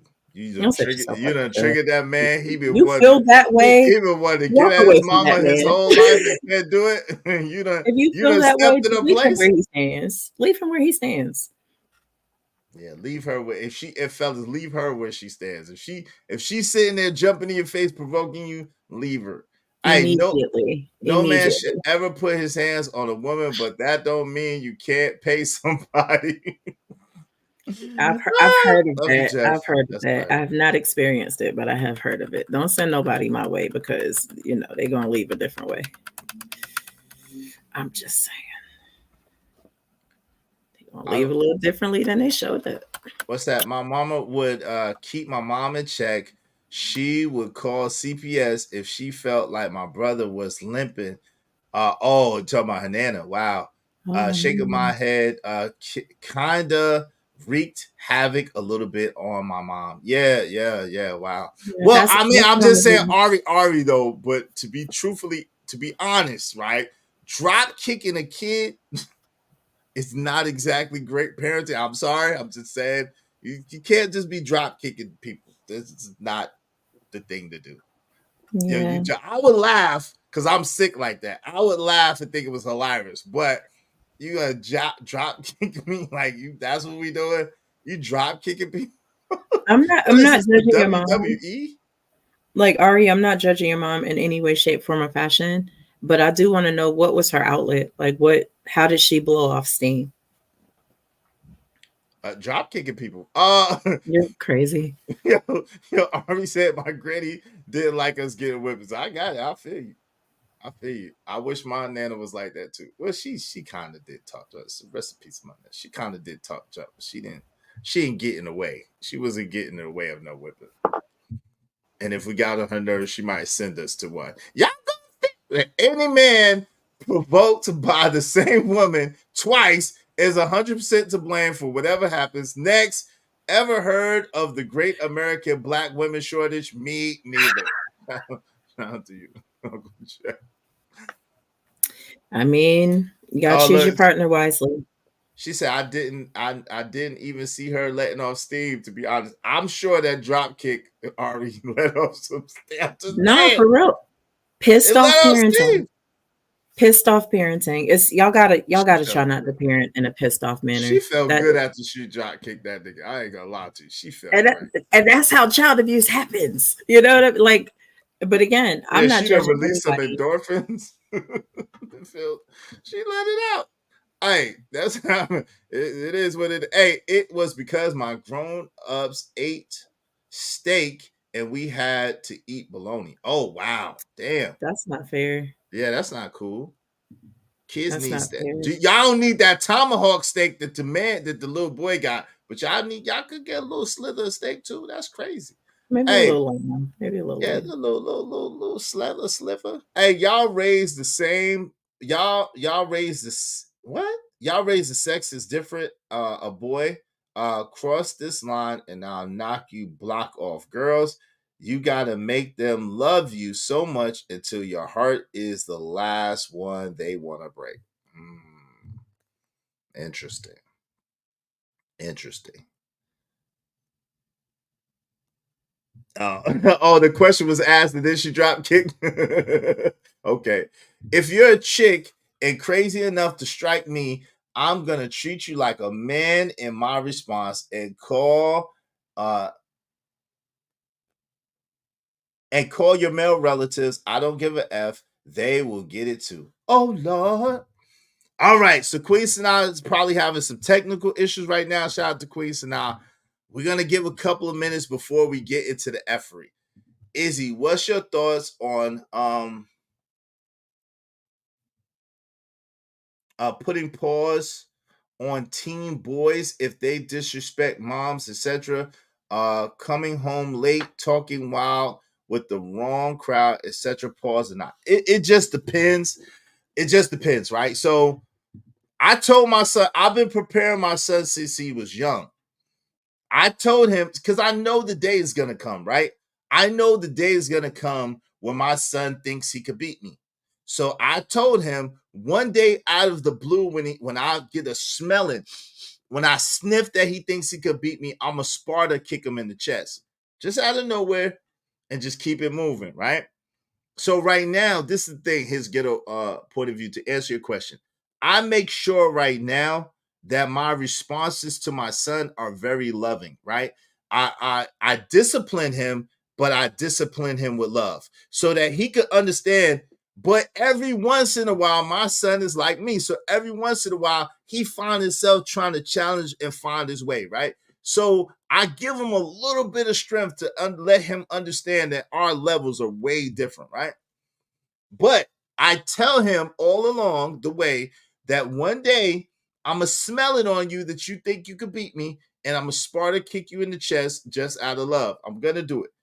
Then I'm going to give you the opportunity after that. Sometime later, I'm going to ask you again, you still think you could beat me? And when he say yes, because he's going to say yes, I'm going to like, all right, we're going to fight head down. We're going to fight head down. And when you tap out and say you quit, that's going to be that. And I promise you, that's going to be enough. That's going to be enough.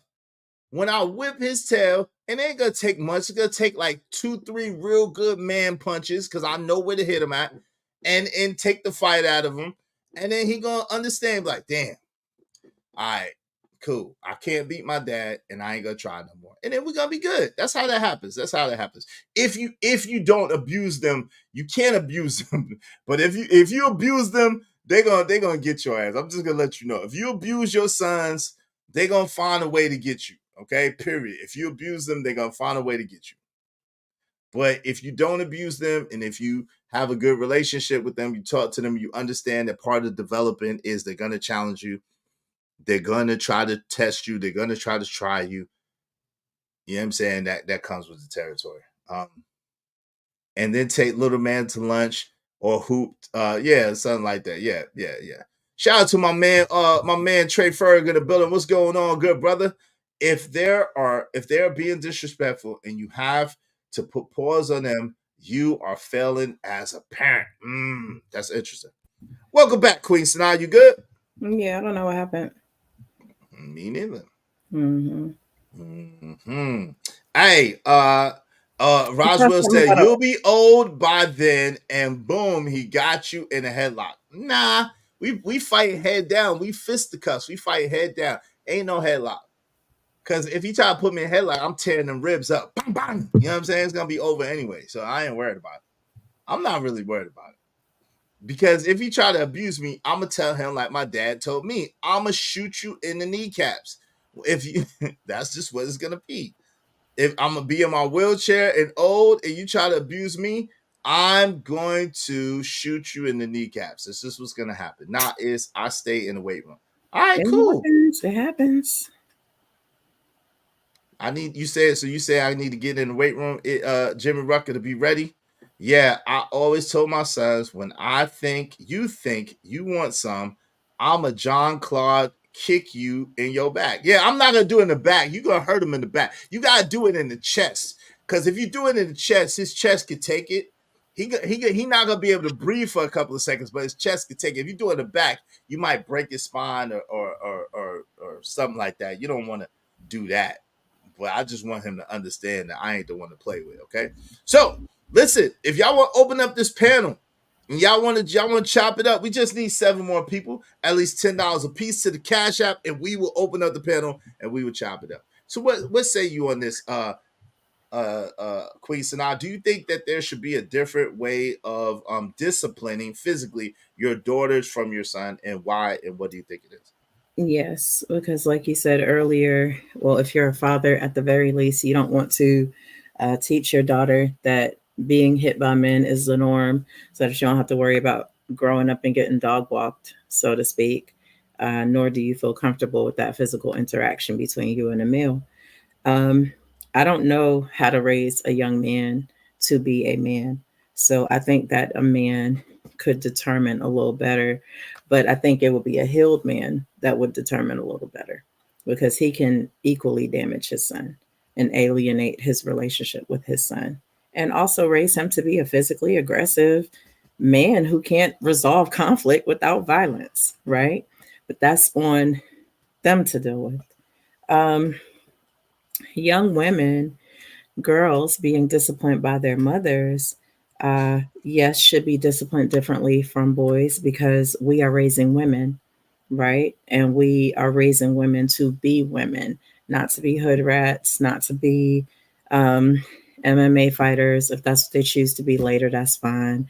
Not to have to grow up and say, oh, I got mollywopped by my mama. That's not something that you should be able to have to say when you become a woman, right?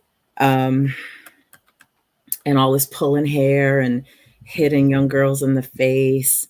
You know what I mean? I think that there definitely should be a line of demarcation between the way we deal with our sons and our daughters. And I think we should be intentional about the way we, exactly. Intentional about the way we discipline our children. I don't want my daughter to have low self-esteem because I'm comfortable slapping her in the face. That's the first thing people see when she presents herself, is her face. And I've taught her that it's so invaluable that I can cause her harm there, and it doesn't matter. I don't want to raise my daughter by dragging her by the hair. She's not a woman in the street. That's my child. Someone I'm supposed to be a safe haven for, someone I'm supposed to be showing love, right? Knock her through the washing machine. Y'all want to knock her through the You know washing what I'm machine. saying? Knock her In the middle, I'll knock that through the middle of the refrigerator. We're not doing that. It takes 2 seconds to hem my daughter up without having to hit her, and no blows were thrown. And she understands that don't come for mommy. And I understand I don't have to hurt this child to teach a lesson. Well, a lot of times the reason, unfortunately, is a lot of mothers be jealous of their daughters, because their daughters are the younger, more beautiful version of them at the time. And so they be jealous of their daughters. And so they feel like they got to impose, you know what I'm saying? That's why they go after the face. And that's why they want to mess you up. That's the same way the women in the street do. They want to go after your face. They want to tear you up so you ain't cute no more. They don't want you to be cute no more. I knock that bitch into the I knocked that bitch into the refrigerator. I hate that statement. It sounds so pedo. It sounds so pedo to me. And why we effing kids? Hold on. Whoa. Pause. Salute to the Angry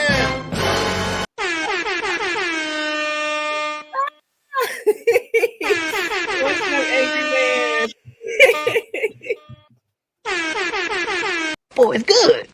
Hey, AM said Team F them kids. Now, the thoughts, feelings of the angry man are the angry man's alone. You know what I'm saying? Hey, listen, we just need 6 more people, at least $10 a piece. We open up the panel. Yo, AM, if you want to come up and kick it on this, let me know. I'll drop a link for you if you want to come up and kick it on this, AM. You can, since you Team F them kids, and we are not Team F them kids. I hate that statement. Like, I feel like a pedo came up with that phrase. That people Lord, we are not effing kids. Don't even let that come out your mouth. Oh Lord, PDF file. We can't say PDF file. PDF file. Yeah, you got it. PDF file. We can't say that. Hey, yo, but AM, if you want to come up, let me know. I'll drop you the link. Hey, Ari Nicole said, I'm dealing with that now as an adult with my mom. My mom's still trying to compete with me, and she 30 years older than me. Yeah, that's crazy. It happens. That's mama, let it go. Let it go. You can't happens. compete. That's younger you. She younger, better you. Leave it alone. Encourage your daughter to be better. Don't try to tear your daughter down or this. Because guess what? You ain't going to get what she got regardless. You know what my daughter said, my baby girl? She said, that's why I'm prettier than you anyway. And I said, and you are. Look at you, beautiful. All she could do was calm down. You're beautiful, mommy. Don't come for mommy. My arsenal is big, and I don't have to hit you to make my point. I don't have to do that. Ari said, shaking my head, get on my nerves. I bet it do. I bet it do. I can't imagine how you feel. But I mean, I know like one of my daughters looks just like my ex-wife. So I could, and then sometimes the mother try to live vicariously through the daughter too. You know what I'm saying? He said, okay, team, forget those kids. I'll join if y'all want me. Yeah, you're welcome, man. And he said, shout out to Angry Man with the $9.99. He said, team, forget those kids. All right, right now, this link is for the Angry Man. Angry Man, if y'all want to open up, we just need 6 more people, at least $10 a piece, and we will open up the panel. 6 more people, at least $10 a piece. I tell you what, or if you donate $20 personally, to the channel, I'll let you could come up on the panel, okay? So if you donate $20 personally to the channel, you could come up. Or if y'all want just to open up a panel, period, it's just 6 more contributors, at least $10 a piece. All right. So this link is for the Angry Man. Shout out to AM. This is for you. Let's chop it up, man. Salute to the AM in the building. Let's get it. All right. That's for Angry Man. The link is in the chat. I'm gonna pin it to the top just in case. But yeah, I think that it's a crazy thing.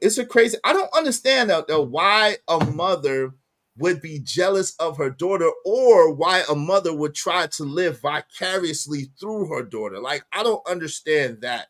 You know what I'm saying? Like, those mothers that allow their daughters to date young. You know what I'm saying? Oh yeah, she can have a boyfriend. You know what I'm saying? La la la la la. I don't agree with none of that. What are your thoughts on that? It's dysfunction. I mean, it's all dysfunction, right? A mother competing with her daughter never really learned to love herself. So she never learned to see herself in her daughter. And therefore, she'll never know how to nurture her daughter. You know what I mean? And that's sad. And I really feel for anybody who has to go through that. But I really also hope those moms get that healing that they need. Because, again, it's going to be another generational cycle perpetuated. Peace, Angry Man. How you doing? What's up, good? AM? What's good with y'all? Shout out to AM is in the building. Let me give you a proper salute. Salute to the Angry Man is in the building.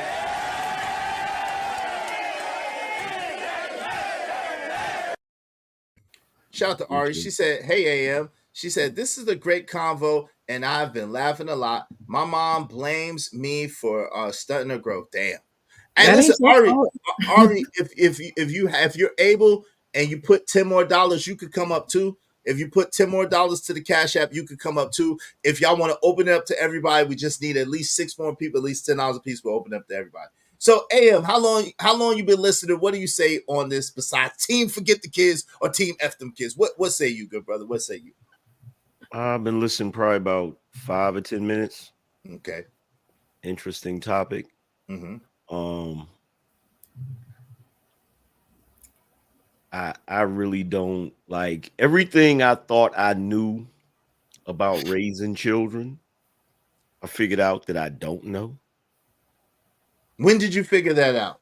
Like earlier when you had them, or like as they're becoming adults? Once they became adults. Because we don't, what's the best way to say this? We don't really, there's no definitive book on how to properly rear children. Like it doesn't exist because it doesn't account for outside influences. It doesn't account for cultural changes. It doesn't account for a lot of things. And you know, back in the day, the typical child rearing tool, you know, our time and before our time was they just beat you if you did anything wrong. You feel what I'm saying? You just got beat. You feel me? So I don't know. And I know that doesn't work, you know, necessarily. If you do, you know, discipline that way, you have to kind of do it sparingly. And it depends on the child's temperament, because there's some kids you can spank and it don't even matter. Like they still gonna do what they do, you know. So I don't know. Yo, I don't have a clue. Calvin Cook is wild. He said, your kids will keep you single and struggling because they tell your new man, you ain't my daddy. We know. Yeah, see, some men have tools for that too, but that's a whole different conversation. So you just don't need you it's just not for you. Now, well, being a stepdad is not for everybody. Let's just be honest. No. Ari Nicole said, right, there's no playbook. Said the backhand game was strong. Oh yeah. Mine was too at one point. I'll never do it again. Shout out to Andrew Taylor. Hey, yo, so there's the face behind the singing voice. Each time the fellas drop money on the show. Shout out to you, Queen Sanaa. Yeah. Salute. Yeah. So y'all make sure y'all support the show, support the stream. We got Queen Sanaa in the building and the Angry Man. So yeah. But this is the thing, right, Am? So the funny thing is when you have multiple children, you see this a lot. And I know all of us can relate to this, right? Each one of your children have different personalities, have different needs, and they can have the same mother, the same father, and even grow up in the same house and be 2-3 totally different people. That's the most amazing thing ever. Right?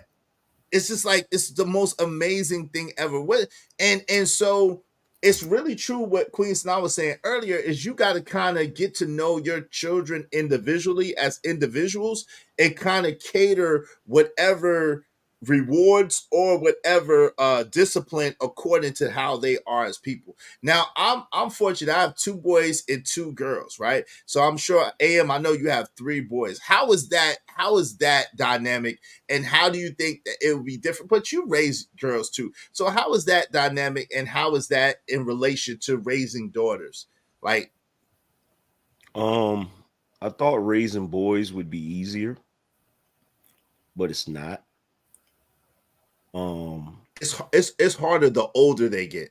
When they get older is when it's harder. It's harder because they want to replace you. Right. That's deep too. Is that a new thing? Because I don't think I ever wanted to replace my dad, but that's deep. Me neither. I think that's a new generational thing. That's deep. Thing. Because even my son loved me to life, but I definitely think that nigga want to replace me. I'm like, dang. Yeah, like when they're daddy. When they're little, it's awesome because they look at you like you're Superman. Yeah. But then the older they get, you know, they turn into little pricks, for lack of a better phrase. And then they get this thing where they start trying to size you up. Yep. You know, to try to figure out your weaknesses and, you know, and all of that. Like I don't doubt, like they still love you, but it's this weird thing where they want to outdo you. Like they don't, because like you can try to set them on a path and say, hey, look, I'm gonna lay this out for you, do this way, you know, because I figured it out. You don't really gotta go through that stuff. But it's like they don't want that. For some reason, too easy. They feel like you're emasculating them. Yep. Like you're doing something to them by trying to help them out. It's the weirdest crap ever. Yeah. And it's crazy because it puts, like, for us in our generation, we kind of got neglected, in my opinion, right? So when we sit back and look at the stuff that certain things we wish would have been done for us, we'll try to do those things. And it's like, that like, gets I turned want all to around. figure it out myself. You know, it's like, why would you want to do that? That's what we think. Like, why would you? like want okay. to? But our face like, why would you want to do that? Go ahead, Queen. So now you got what you saying? Because it makes me think back to that conversation about balance, right? Mm-hmm. And so you don't want what was done to you, but then you come in a totally opposite way. How effective is it to go, listen, do what you will, but just a suggestion, you know, if you don't want to do that, no problem. But I happen to know this, this, and this. Because in my household, when I do it like that, they might look at me like I ain't doing that. But when I go mind my business, they're doing exactly what I suggested, right? Because I didn't tell them you have to do this. I said this is something you could do. If you don't want this outcome, that outcome, whatever. So I wonder if there's some psychology that needs to happen to make them pick up on what you're putting down without you making them do it or trying to tell them what to do. I don't know. But I don't know. That's an interesting thing. I just think it's weird because even my son, who was 11 years old, right, and he loved me to life, like he does. At the same time, that whole thing about wanting to replace me, and he don't even watch Power or nothing. I don't let him watch nothing. Now, what he does do is he ear hustles, and he be ear hustling like a motherfucker. He be quiet, but he tell me everything I talk about on these panels. He be listening. He listen to everything I talk about his past. I don't like it, but he be creeping, and then that's why I be so quiet because be creeping around my office and listening. But beside that, the thing is like, and it's crazy, AM in Queen Sanaa, because it's like as loving as he is, and as much as he loves and adores me, I feel it's like almost I feel like we gotta stay together because the way he treats me, even as his father, I'm like, yo, there's no man that's gonna be able to take this. You know what I'm saying? Because they're not gonna understand where it's come, and they didn't. That's not his father. So if she get another man, I'll be like, my son gonna go through it. Mm. You know what I'm saying? Because like literally, he like and Trucker Yell talks about this too. But like literally, if I go to hug his mama, he'll be right there, like, or he'll try to, or if I try to kiss his mama, he be trying to block it, or if I call his mama, his little butt be right there coming and come to try to beat his mama to me to give me. I'm like, what is going on with this Ain't dude? nobody It's like he coming to literally you. be trying to compete with me, and I'm his damn daddy, and he literally be trying to compete with me.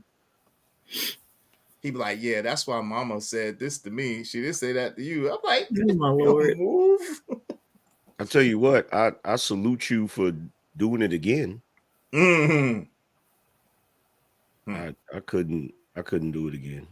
Yeah, these children are Why do you say that? Why do you say that? Say what? Why do you say that? Just at a conversation. Bro, there's like a 3-year period where I bought Pampers nonstop. I had them back to back. Like there's like a 3-year period of me just buying Pampers and baby formula and like have you ever had that moment where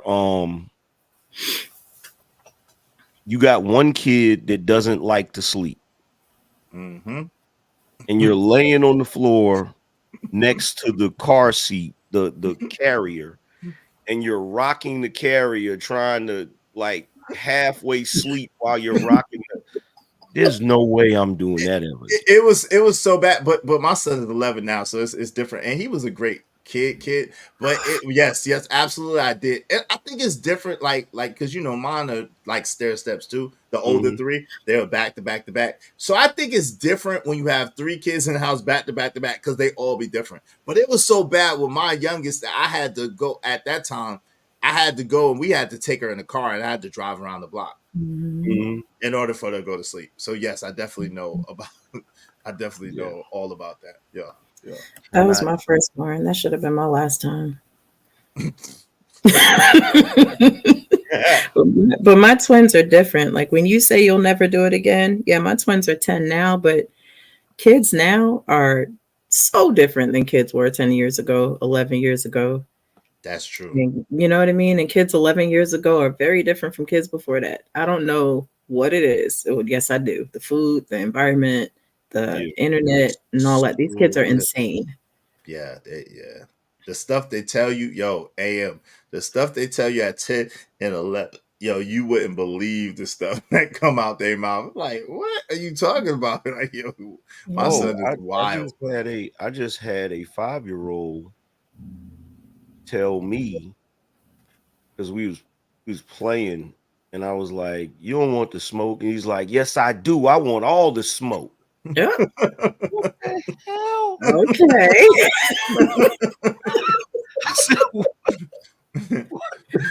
Like, yo, because my wife's son, he has 2 little ones, like 6 and 5, right?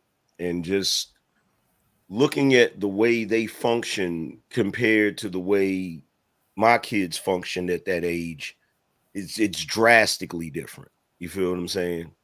It's way different. Way different. They way more advanced. Hey, Uncle Jessa, nobody wants to see their parents be affectionate. No, but listen, this niglet come from nowhere on the other whole side of the house to see his parents be affectionate and to break it up. Oh, y'all about to have a moment? Oh, let me come right there. Let me get in the midst of that. No. That's what I'm saying. He'll come from the other side of the house. I don't be doing it in front of him. I be sneaking and doing it. And he'd be like, oh, they're about to have a moment. Let me come right.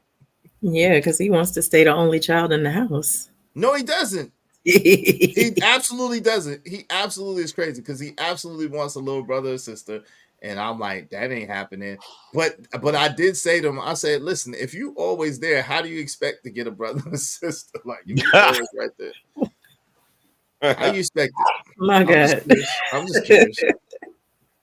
I'm just curious. Like, it ain't gonna happen, but that's what he told me. He said, well, Dad, you say it gonna happen anyway. So that's just he said, you told me it ain't gonna happen. So hey, Ibrako said, I would have gave that 5-year-old that smoke to let him know that in life a little rain must fall and I'm a hurricane. He can't be abusing his grandchildren.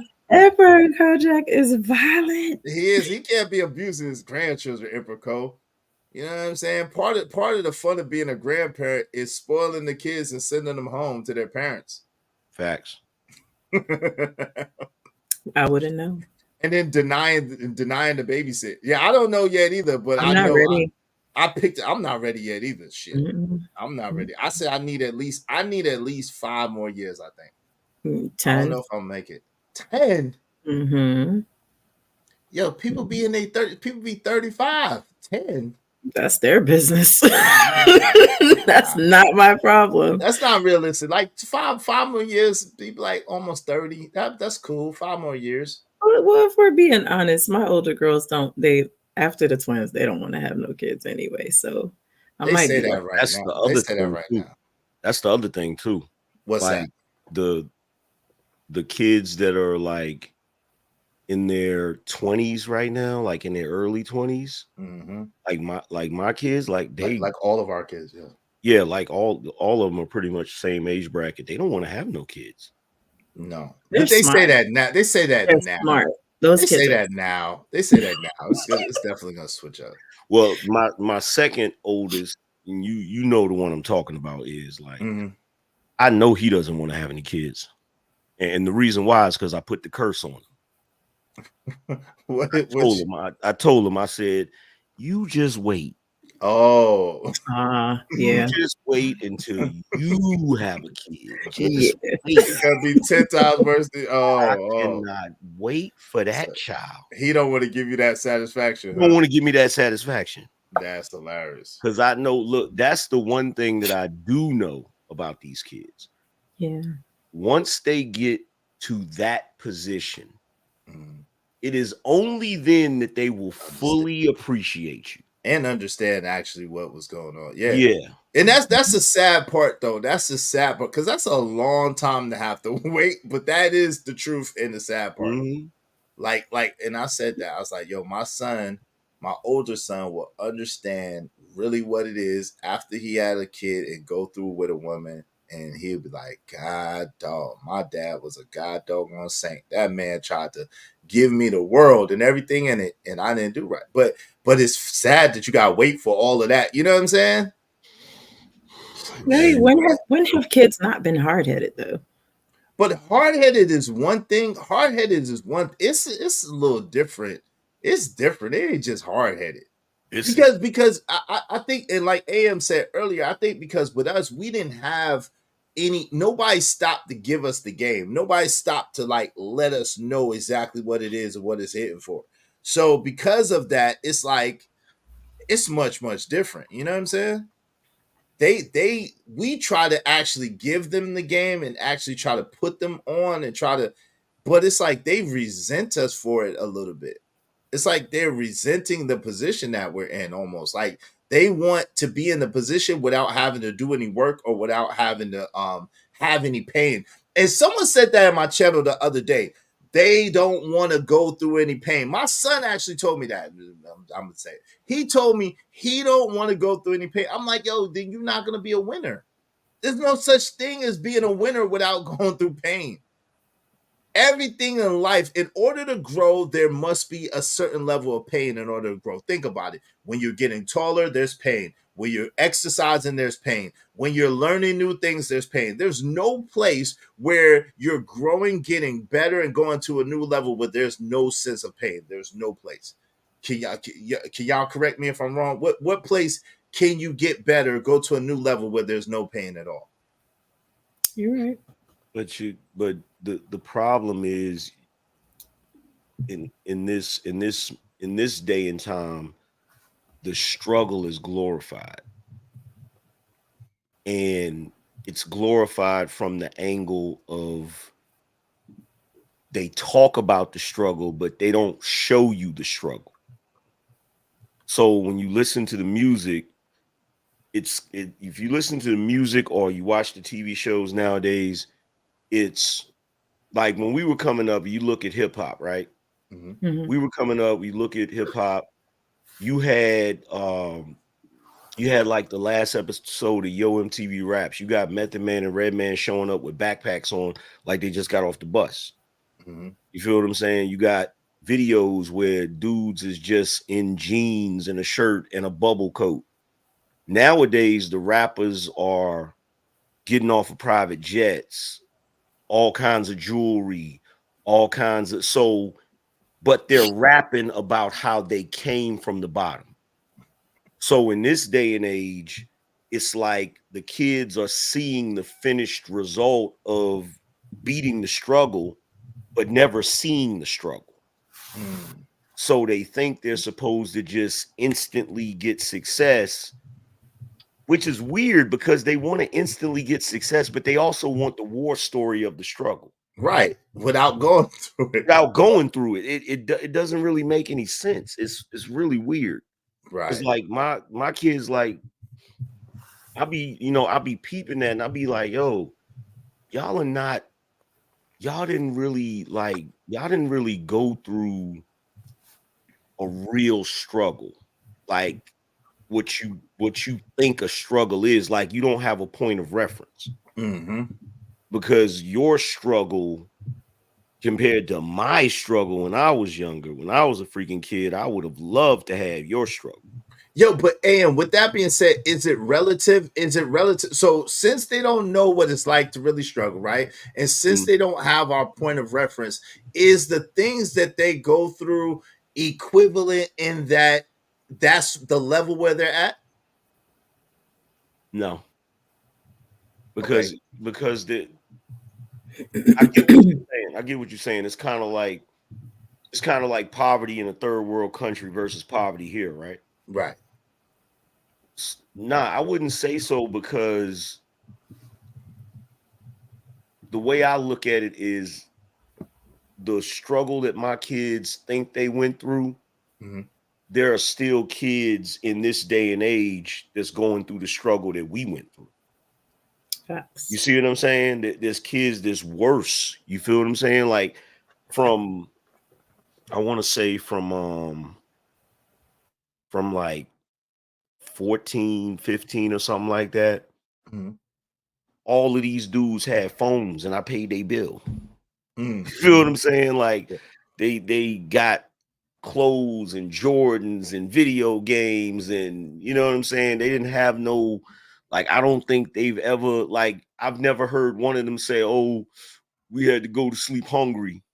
You know, that's the struggle. That's the real struggle. Right. Of course. You feel me? So like, I don't know. I just think that they think their struggle is worse than what it was. Yeah. And So I don't even think, and I think they just want the bragging rights of the struggle. You know what I'm saying? Like, yeah, you know, I went through it. Kind of like T.I. Like King. I was just about to say, kind of like King. Yeah, it's that phenomenon, which the is weirdest really thing. It's weird. Like, right. What I wouldn't give to have a parent who had all the resources and willing to give me the resources and willing to give me a leg up to go and do my thing. Like, what I wouldn't give for that. You know what I'm saying? Yeah. Coming up. Or at least I thought, right? But now that I think about it, I think we have actually what's more valuable. The fact that we had to get it out the mud, the fact that we had to come up with it ourselves, the fact that we had to, because not only does it give you a resiliency, but it gives you a basis point where no matter where you're at or no matter how far you fall, you always can climb back up because you know how you did it the first time. Yeah. Facts. So I think it might be invaluable. Let me read a couple of these chats. Queen Sanaa, I know you have to go shortly, so whenever you have to go, just let us know you good. I appreciate you coming through. Ari Nicole said, y'all, not gonna lie, I would spank my daughter, then apologize to her after. Oh Lord. That's kind of sending mixed messages, right? I'm never apologizing for that. Like that, Nah, you can't apologize for it. You could say, hey, look, I love you and I want the best for you. And I did this because it's for your best good, but you can't really apologize for having to discipline them. But I understand what you're saying. And Narratives Dialogue says, salute what we have here. Shout out to you, Coffee Nino. Hey, we got the crew. And listen, if you want to come up here, we just need 6 more people to open up the panel to everybody, at least $10 a piece. But for right now, we just chopping up. But in the meantime, between time, y'all just support the show, support the stream. Definitely a dope discussion. Queen Sanaa, what say you? Because I might sing if y'all do. No, I'm kidding. But look, I just want to address what Ari said about apologizing, because I don't necessarily think it makes you a punk ass parent to go and apologize, but I definitely think you're shifting the power dynamic by coming back and saying, I'm sorry for doing what I believe is my job to do. It's your job to do it. At the same time, if you drop kicked your kid, you must absolutely apologize. If you slapped your daughter, she did. Her parent did. She didn't drop her kick her kid. If you slapped your daughter, you must absolutely apologize, and then instill some positivity in its place. You're gonna have to replace that with something that'll grow her as a wonderful young lady, and not a lady that thinks she needs to be slapped in the face. You know what I mean? AM, I ain't gonna lie. If my mom drop kicks one of us, I would have been laughing my ass off. That would have been funny though. It'd have been hilarious to see your mom jump up in the air and put feet to people. That it would have been hilarious. Because how's she gonna What do you think this is? The WWE? I'd have been laughing my ass off. It's horrendous. It's deplorable. I'd have been laughing. Yo, when my mom beat me when them 2 white girls came to pick me up, I was laughing. I was laughing about that. I'm like, yo, you tripping. I was laughing. She beat me up. I told the story. You didn't know about that? Hey, so when I was in high school, I had these 2 white friends. One looked like a young Mariah Carey, but cuter. And the other one was just her friend, and it was cool. And of course, I was liking the young Mariah Carey was liking me, and I was liking her. But the tag along, it might have went down, and maybe my mom knew that. I don't know, but I wasn't. It was just cool. We was gonna go bowling and hang out, and they came to the door, and she said, "Are you lost?" And it's like, "No, I came to see Israel." And she said, "Who?" Yes, we're here to see Israel. She said, she hit him with the George Jefferson / Martin. She slammed the door in their face. Not today. And then I'm like, that was rude. Those are my friends. What are you doing? So I'm like 16, 17 years. I'm like, those are my friends. What are you doing? So she's like, well, you better tell your little girlfriends you ain't going nowhere today. I was like, Ma, I'm a grown. You ain't grown nothing. You stay at my house. You ain't going with the white women. So I went outside. I was like, hey, y'all, my mom said I can't go, man. I really want to go. My mom said I can't go. Don't ever come around here no more. She might have saved your life, though, Iz. You never know. You might have. It might have been an episode of Get Out. Your black ass life. It might have been an episode of Get Out. I never seen them girls again after that. But, yeah, I don't know. But then she beat up on me. Why you bring them white girls to my? I was like, they're my friend. I was laughing. She tried to. I was like, are you trying to beat me up in the corner? She said, are you trying to fight me back? I said, no. How could I'm laughing too hard? Like, chill. I'm laughing at you. Stop it. There's dollar shit.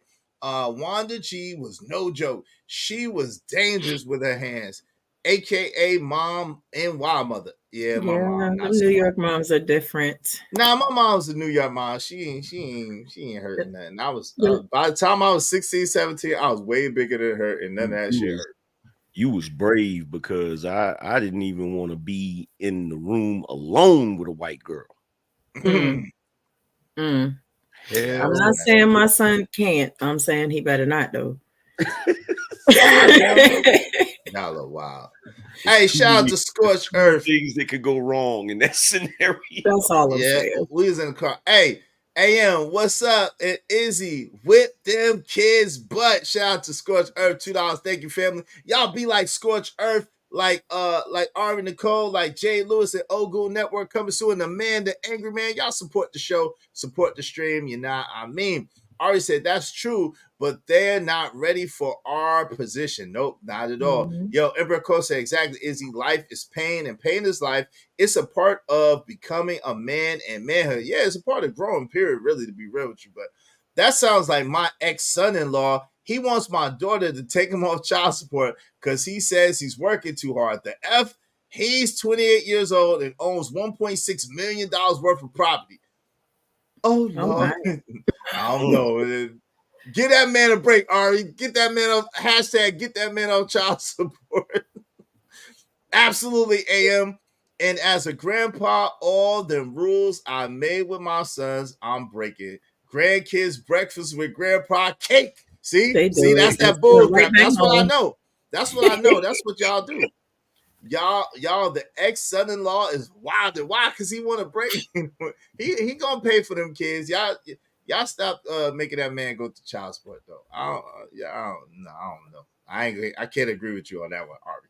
I knew I had done something right when my youngest son asked at dinner one night, Dad, what is poverty? I cried.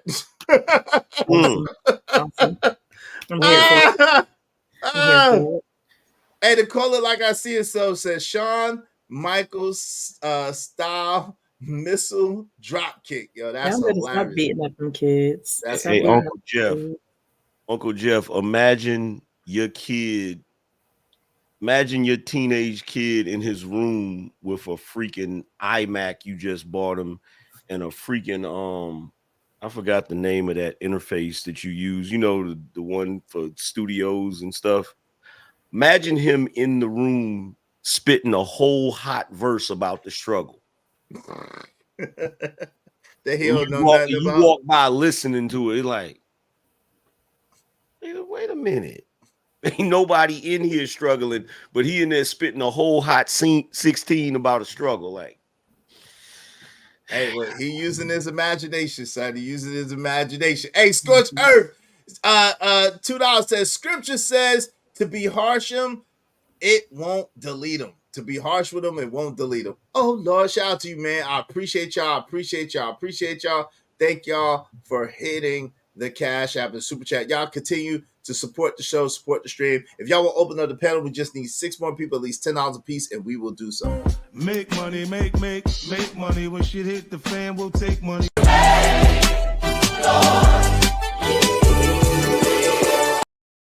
A ski mask citizen. Yeah, man. Yo. Hey, look. That's what Valetta Wallace was saying about Christopher Wallace. You remember that? What's that?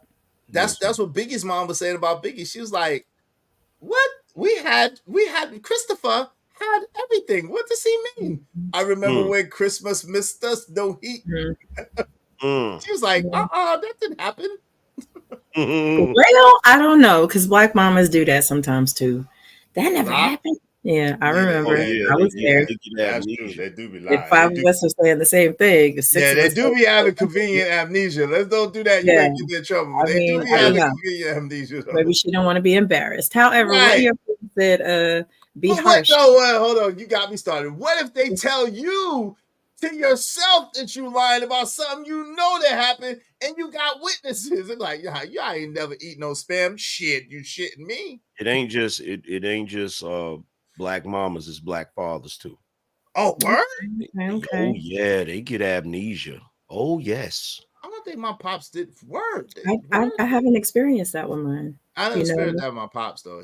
What I got was more like, I learned a lot as I got older as a parent, and I apologized for a lot of the things I didn't know about as a younger parent. Now, That's what I got. He makes some excuses. Now, but he did ain't gonna act like it didn't happen. I did get that. I was shocked that I got that. I got the speech about, not knowing certain things or whatever. But there was a moment where I mentioned something about something that happened back in the day, some years back, and he was like, he hit me with the what? When did that happen? Like, nah, bro. I remember. Wait, do you think But did he say it didn't happen, or was it more like I don't remember that? Right. It's like I don't remember like the amnesia. Do you think he really didn't remember, or do you think it was convenient amnesia? Hell no, he remembered. He remembered. He just didn't want to. He didn't want to remember, right? We was all there. I know you did it. Just admit it. I know you did it. Just admit it. I know you did it. Just admit it. Nah. Right. To the grave. But yeah, somebody said something about some harsh parents, and I'm trying to find it, but I don't see it. Something about be harsh. The scripture does not say be harsh. Well, he was paraphrasing, because when you pay $2, you don't get enough room to put it all in there. Shut up. Because it's the difference between being a firm parent and being a harsh parent, right? Well, harsh, he's referring to spare the rod, describes spare the child. He's referring to spare the rod, spoil the child. So that's what he's referring to. Now, was the rod a physical rod? Yes. Or was the rod With the spikes on it. correction? Was it the correction with spikes on it? Yes, it was a physical rod with spikes on it. Yes, it was a Nibble, rod. what? Yes, What are spare we the talking rod, about? spoil the child. If you don't beat that kid, you're gonna have trouble. That's what's trouble. It's the rod of correction. It's the it's the rod of a lightning rod, of a belt, of a. Hey, Scorch, we not open up the penalty. I tell you what, Scorch, if you donate 20, you got 18 more, 16 more, or if we get 60, we open it up for everybody. It's not open yet. I apologize, brother. It's not open just yet. But if you do 16 more personally, or if we get 60 in total, we'll open it up for everybody. But if you do 16 more personally, I'll let you up. All right. That's how we doing it today. Go ahead, fam. You got it. I'm at the point where I don't even think it matters. What do you mean by that? Like, I don't think it matters. Like, I don't think it matters if you discipline or you don't discipline, because I think at the end of the day, it's still going to be a coin toss. To how they turn out? Yeah. What do you think are the determining factors now on how children turn out? If they have good parents, you're being a good parent, you're teaching them, you're training them, you're working with them. What do you think is the I think it's television. Because I notice a trend on TV shows now. Like, every single TV show that I have the time to watch, the kid is lecturing their parent. Like, every one of them. So it's like if they're growing up watching that, thinking that that's the norm, like, because if you notice, I don't know if you notice, but anything you do now, everything is about their feelings. Yes. Yes. Which is weird because Yes. nobody gave a damn about my feelings. They didn't give a damn about mine either. But does it mean? Did they care about your feelings either, Queen Sanaa? Absolutely not. But It does it mean? does. But wait, but there were people in my life that did care about my feelings, and that for me is what made a difference. You know what I'm saying? So why not have it be us that cares about our children's feelings versus somebody out there? Nobody cared about my feelings. It's not me versus my kids, though. You know what I mean? Like, they're not gonna run my house, but how they feel absolutely matters. Thank you for sharing. Now go do what I said. It doesn't have to be an either or. And I got you, Scorch. Hold on real quick. Scorch was saying in the back chat that my super chat won't let me say certain words. I got you. I appreciate you, man. Salute. Hey, thank you to Quafinito with that 20. He said, for the intelligent women guests today, elegance. Shout out to Queen Sanaa. Thank you very much, Quafinito. Hey, we just need $40 more if y'all want to open up the panel. Go ahead, family. I apologize for cutting out. I mean, I get that, but there's nuance to it though, because it's like, okay, nobody gave a shit about my feelings, right? Which if you're a Gen Xer and that's your experience, you kind of get a numbness to that. So when your kids, and I'm not saying you're supposed to be like, I don't give a shit about your feelings when your kid is hurt or something like that, but it's like, if I told you to take out the trash, I don't care about your feelings in that moment. Like, I'm not trying to hear about the existential crisis that you're going through because you don't want to take out the trash. Like, it's ridiculous.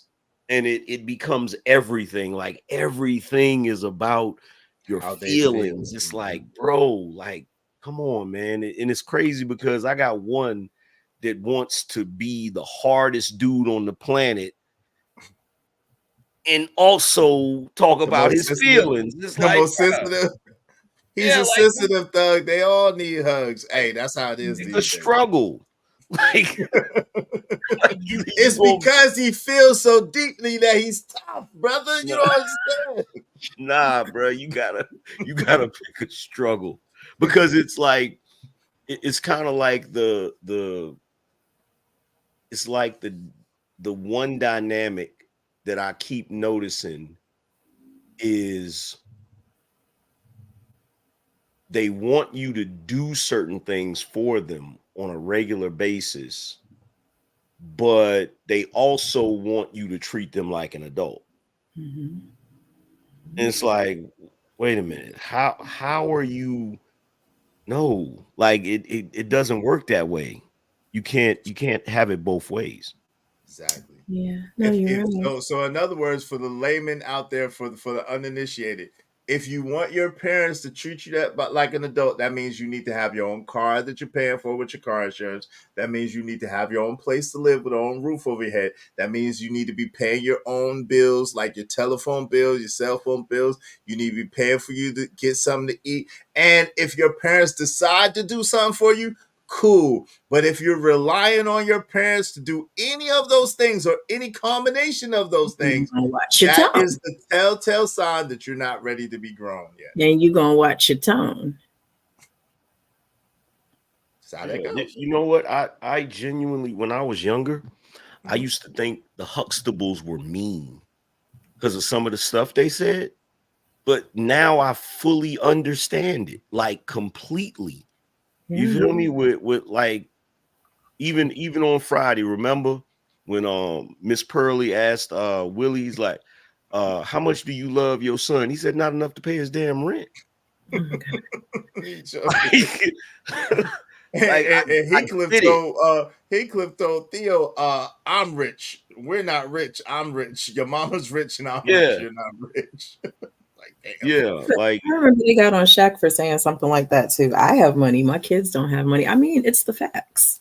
Yeah, but Shaq is a little bit. I don't like how Shaq do. I like Shaq. I don't like how Shaq do because Shaq said that he gonna leave everything to them girls and he not gonna leave his sons anything. That's crazy. I haven't heard that. Yeah. Are his sons reckless towards him as well? Are they? No, they don't seem to be. No, they don't seem to be. Yeah. Hey, Calvin Cook, come on. No, what? Come on, Calvin Cook. What are we doing? Bruh, what? Come on, fam. We don't do that. Y'all are wild, man. Y'all some wild people, man. Brownsville knows where my channel is. If he really want that smoke, he'll show up. Exactly. Like I told him the other day. I said, yo, you talking all that junk about Angry Man? Angry Man said, pull up. Like AM said, yo, pull up on his channel. AM don't have to go. Come on, man. Y'all wilding. Why would y'all do that? I must have missed it. Crazy. No, you did. Don't worry about it. Hey, Ari Nicole said, mine neither. We had to self-soothe and self-heal. Hence why there's mental illness. Oh Lord. Yo, Trey Ferg said, F them feelings. The world don't care. Teach logic and reasoning. Shout out to that. So Ari also said, oh no, that's an oxymoron. Oh Lord. Go ahead. You got it. I was just gonna say, so why can't we be the safe space? I'm not saying that there shouldn't be logic. I'm not saying there shouldn't be reasoning, but why not address the feelings with logic? It's okay to feel what you feel. And I said, take out the trash. I'll see you when you get back. I don't think, yo, AM, do you think that we as dads can handle things like I don't think we have the luxury of handling things like that. Mm-hmm. And that's why kids need both parents too, or at least two parents in the household. Correct me if I'm wrong, AM. What you think about that? Because I'm thinking like, right, and so I address my son in a certain way, and I kind of let him know. But you know what I'm saying. But there's another side of that too. When the mama's in the house, the mama is gonna feel a type of way about the things that a father has to do with his son. Like if the mama's anywhere in vicinity or proximity, she gonna feel a certain type of way about the certain things you tell your son, the certain things you do with your son, and the certain ways you treat your son, because that be a source sometimes too. But like if my son is crying, let's say he crying about okay, here's a good example. So my son, I tell my son to take out. I tell my son to put the trash back because you know you got put the trash out where we at, right? And you got to pull it to the street and pull it back. So we'll come home from school and I'll be like, and he'd be like, well, Dad, I want allowance. So I said, okay, well, first of all, there's a way that you ask for something, number one, but then number two, you have to realize, think about this: who pays for your haircuts? You do. Who pays for your food? You do. Who pays for you? Who gives you this or gives you that or buys you this or buy? You do. Okay, so there's your allowance. So now let me ask you a question. Would you rather me give you a set amount for you taking out the trash, or would you rather me give it to you when I want to give it to you, but still take care of all the stuff I take for you? Who pays for your cell phone bill? You do. Okay. There it is. Like, so I talked to him, but like at the end of the day, go do what I told you to do, and then we'll talk about it later. I'm not gonna sit here because sometimes you don't have time to explain it. Sometimes it's a thing of it's crucial. You gotta move and move when I told you to move. Otherwise, we in danger. What you think, AM, on that? Yeah, the thing with I feel like we're starting to get the roles, like we're starting to blur the lines with fathers and mothers.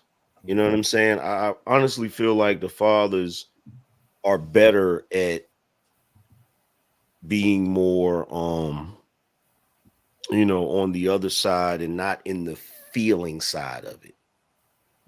You feel what I'm saying? Like if you in your feelings, like it's like go talk to your mother, or like, because if you don't have that balance, like how does a boy get prepared for how cold the world is if everybody he goes to in the household is so concerned about his feelings? You know what I'm saying? Like how does he prepare himself for going out into the world where nobody's going to care about his feelings? And then on top of that, you have this new dynamic with the younger women complaining about how effeminate the men are today.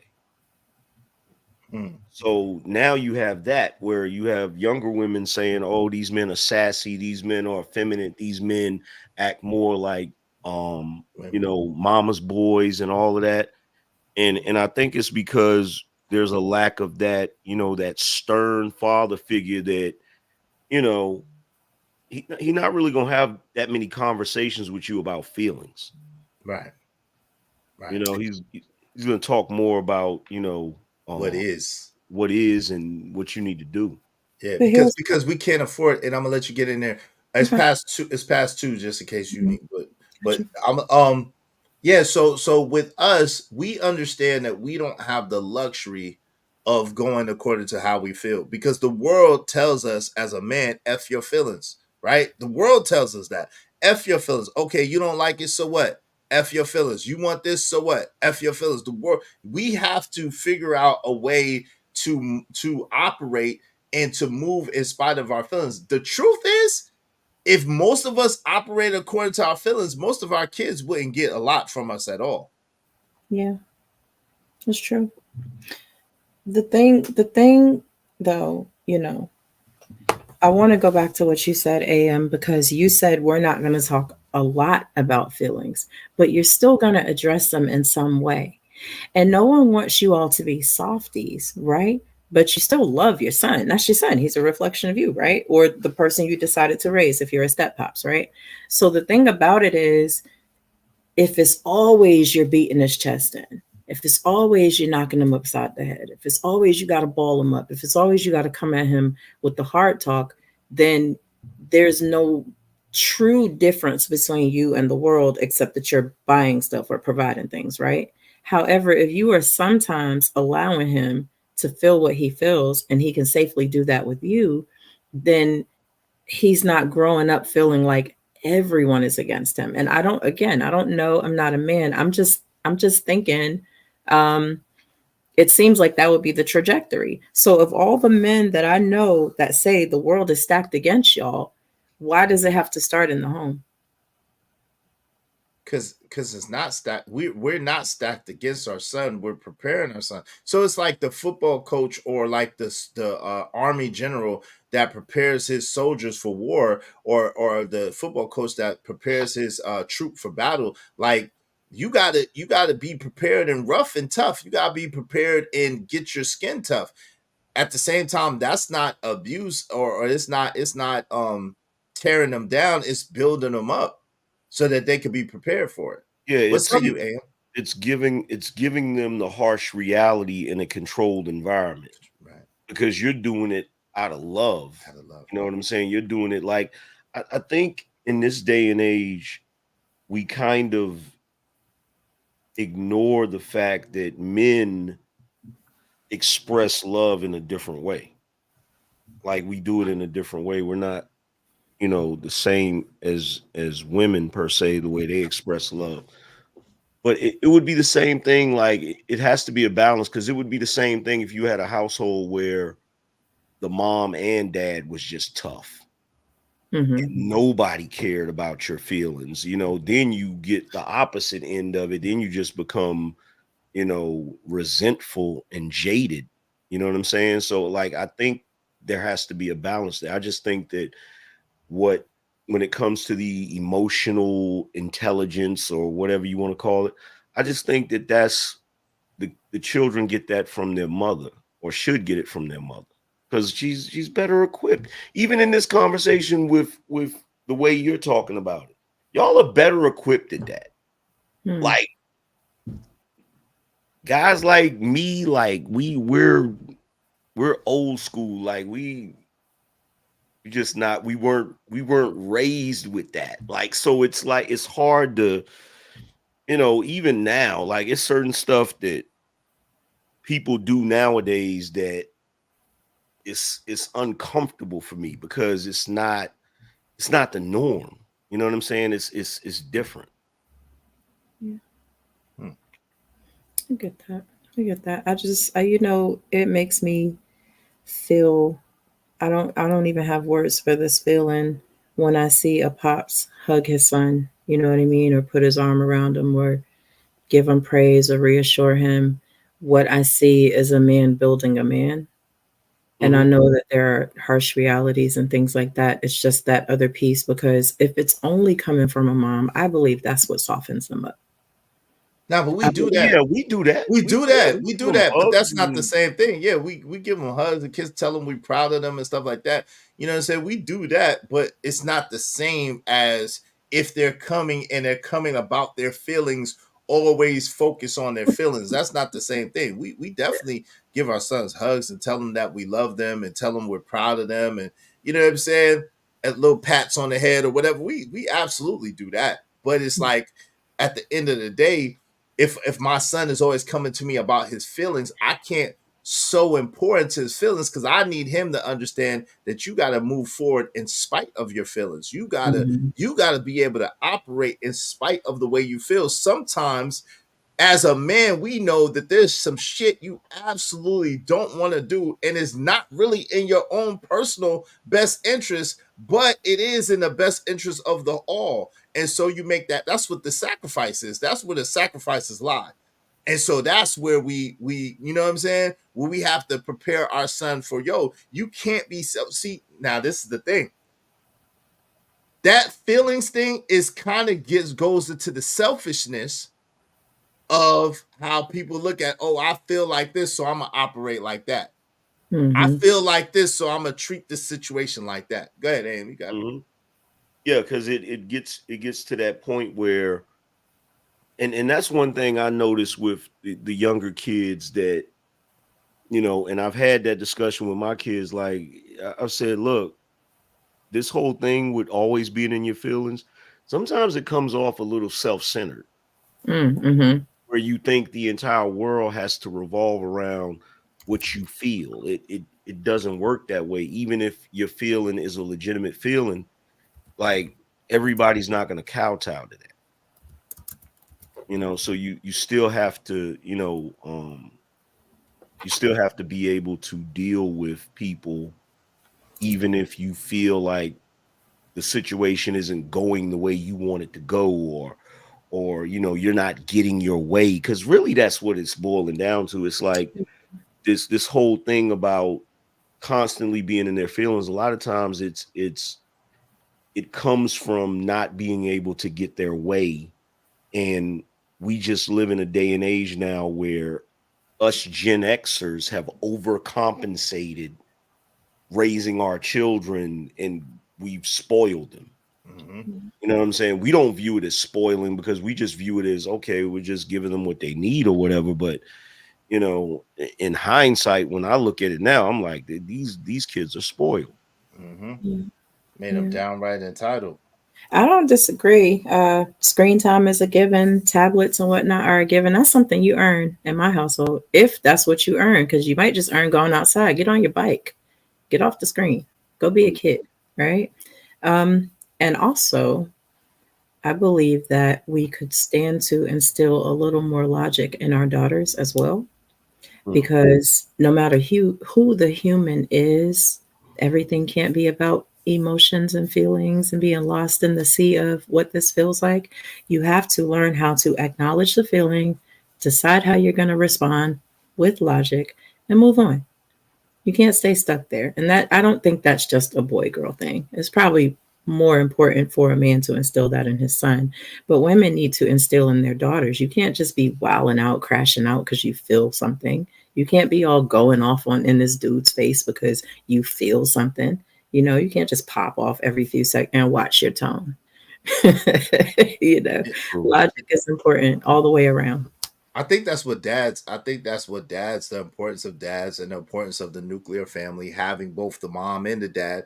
And that's what dads usually instill in their daughters, not just by talking to them, but by the way that they handle certain situations, right? But that's why I said it was an important thing. Yeah, I showed my daughters through example, like, look, after a certain age, no man should be putting his hand on you. But also I told them that they have a responsibility in the way that they interact. Don't put yourself in compromising positions. Don't be alone with no man that you don't want to be with. Don't do that. As much as you can help it, don't take things from people that you don't like that. Don't put yourself in a position, you know what I'm saying, that you don't want to be in. Now, there's some things that you can't help, but I try to teach my daughters, as much as you can help it, make sure that if something happens, it's not because of you and what you did, or you put yourself in a position to be like that. You see what I'm saying? So, which still doesn't make it okay. It's still no, not it's okay. not okay. No, It's it's not okay. excusing anything. It's just saying but as their father that was around, that was the adding to whatever they learned with their mother. Like, listen, you have an accountability too. You have a responsibility too. Right. What do you think about that, AM? I mean, I agree. It's important for young ladies to make sure that they're not that they're moving properly, so that they're not putting themselves in goofy positions. And Queen Sanaa, you're right. It doesn't make it right regardless. But it's, I don't know, it's weird because they don't realize, like, you got people that's ready to crash out. You know what I'm saying? Like, behind certain stuff. So it's like, it's kind of like I said the other day, like, I was saying I did a short, and I was talking about having a lot of sisters. And I was like, there's always one sister that dates the guy that she likes to get into arguments with all the time.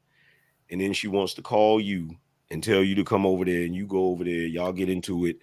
And then she gets back with the guy, and now you got to look at him across the table at Thanksgiving. Right.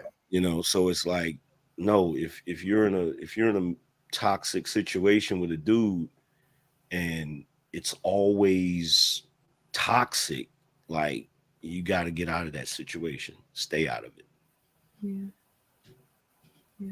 Thank you for coming through, Queen Sanaa. Go ahead. You got your last point. We appreciate you chopping up with us. Know you got some things to do. You're always welcome back. Maybe Wednesday or something. But go ahead. What would you like to say? Well, first I want to say y'all subscribe to my channel. I went ahead and put it in the chat, but I'm happy to put it in again. And honestly, I'm just gonna leave y'all with, do your best not to start off with violence. Emotional intelligence is something that's not just limited to mothers or limited to therapists or whatever. Examine your childhood and what you may be bringing forward, and examine who you're trying to raise as a future adult, and give your children some tools and some jewels that they can carry with them. Logic for the ladies, and a little more ability to validate their own feelings for the men. And y'all be great out here. Salute. Appreciate you coming through. Definitely a dope conversation. You welcome all the time. Definitely a dope discussion. And dope discussions deserve dope donations. Compensation for the conversation. Let's do good business. Make sure y'all subscribe to Queen Sanaa. That's her link right there. Make sure y'all subscribe to her. Thank you very much, sis. Appreciate you coming through. You're always welcome to come back. All right. All right. Peace. Let me read this real quick. Yo, shout out to AM for coming through too. I appreciate you. We ain't closing up yet, AM. If you want to hang out, let me just read these real quick. Emperco said, you want an allowance? Do some chores and earn it. Yo, Quafinino said, they will rip the panda bears alive. Several real Manosphere channels have invited them through. Me, yeah, they don't want to go to no real Manosphere channels. They just want to go and have a circle jerk and play with themselves. And narratives die. So they won't show up, but want to come over here and argue with us. LOL. Exactly. They ain't going to. Go ahead. And with that situation, I know why I premiered my show earlier today. That the Rim versus Simps. So that's why he's over there with a bee in his bonnet, so to speak. But I don't care. I said what I said. You feel what I'm saying? And it is what it is at the end of the day. If he got an issue with it, he can come over to my channel and we can have a debate about it. But I'm not gonna run over there and freaking go back and forth with him on his home turf where everybody's gonna team up on me. Like, nah, we're not doing that. No doubt. And that makes perfect sense. This is why I be trying to tell those dudes who want to go against the Black Manosphere as they go off on dudes who are not a part of it, nor a part of history of it. Go over there and see the results. Exactly. Go to where they at. Sassy while masculine is sick today. It's definitely a new day. You can't be both. Let's just be real. And by the way, that new term that I came up with and the definition, Now I know it works. So I appreciate Brownsville for proving that it worked, because it definitely triggered him. What was the new difference? What would you come up with? SIMPS, SMPS, single mother protective syndrome. Single mother protective syndrome. Wow. I gave it a whole clinical definition that's like 4 paragraphs. You feel me? And the whole purpose was, okay, you came up with the term rim brothers to trigger people. Well, now you got a term to trigger them. Single mother protective syndrome. I like that. That is it. Sims. Yo, it's that on my mama syndrome BS I see out here in Cali when approaching these dudes with the truth, surprisingly aged 25 to 35. He also said, but you will know those who but you will know those who have a great relationship with their father or a relationship with their father at all. Queen Sanaa Quafinino, okay? He said, I love seeing that, but you don't see it often. Some fathers do it, but at times it is not seen. Yep. He said that's deep, Queen Sanaa. Yo, shout out to Lord ADS for sharing this with us. So this is the Ben Sira 30. I guess this is the Catholic Bible, right? So he says, it says, whoever loves a son will chastise him often, that he may be his joy when he grows up. Whoever disciplines a son will benefit from him and boost of him among acquaintances. Whoever educates the son will make his enemies jealous and replace in him among his friends. At the father's death, he will seem not dead, for he leaves after him one like himself. Shout out to that. That's some wisdom right there. I told my daughter that too. A lot of times a man's reflex will know you out. Said, I talk to my daughter logically all the time. Shout out to that. I'm teaching her not to be like me. Shout out to that. It has been proven in my family, 3 out of 6 boys are different. Okay.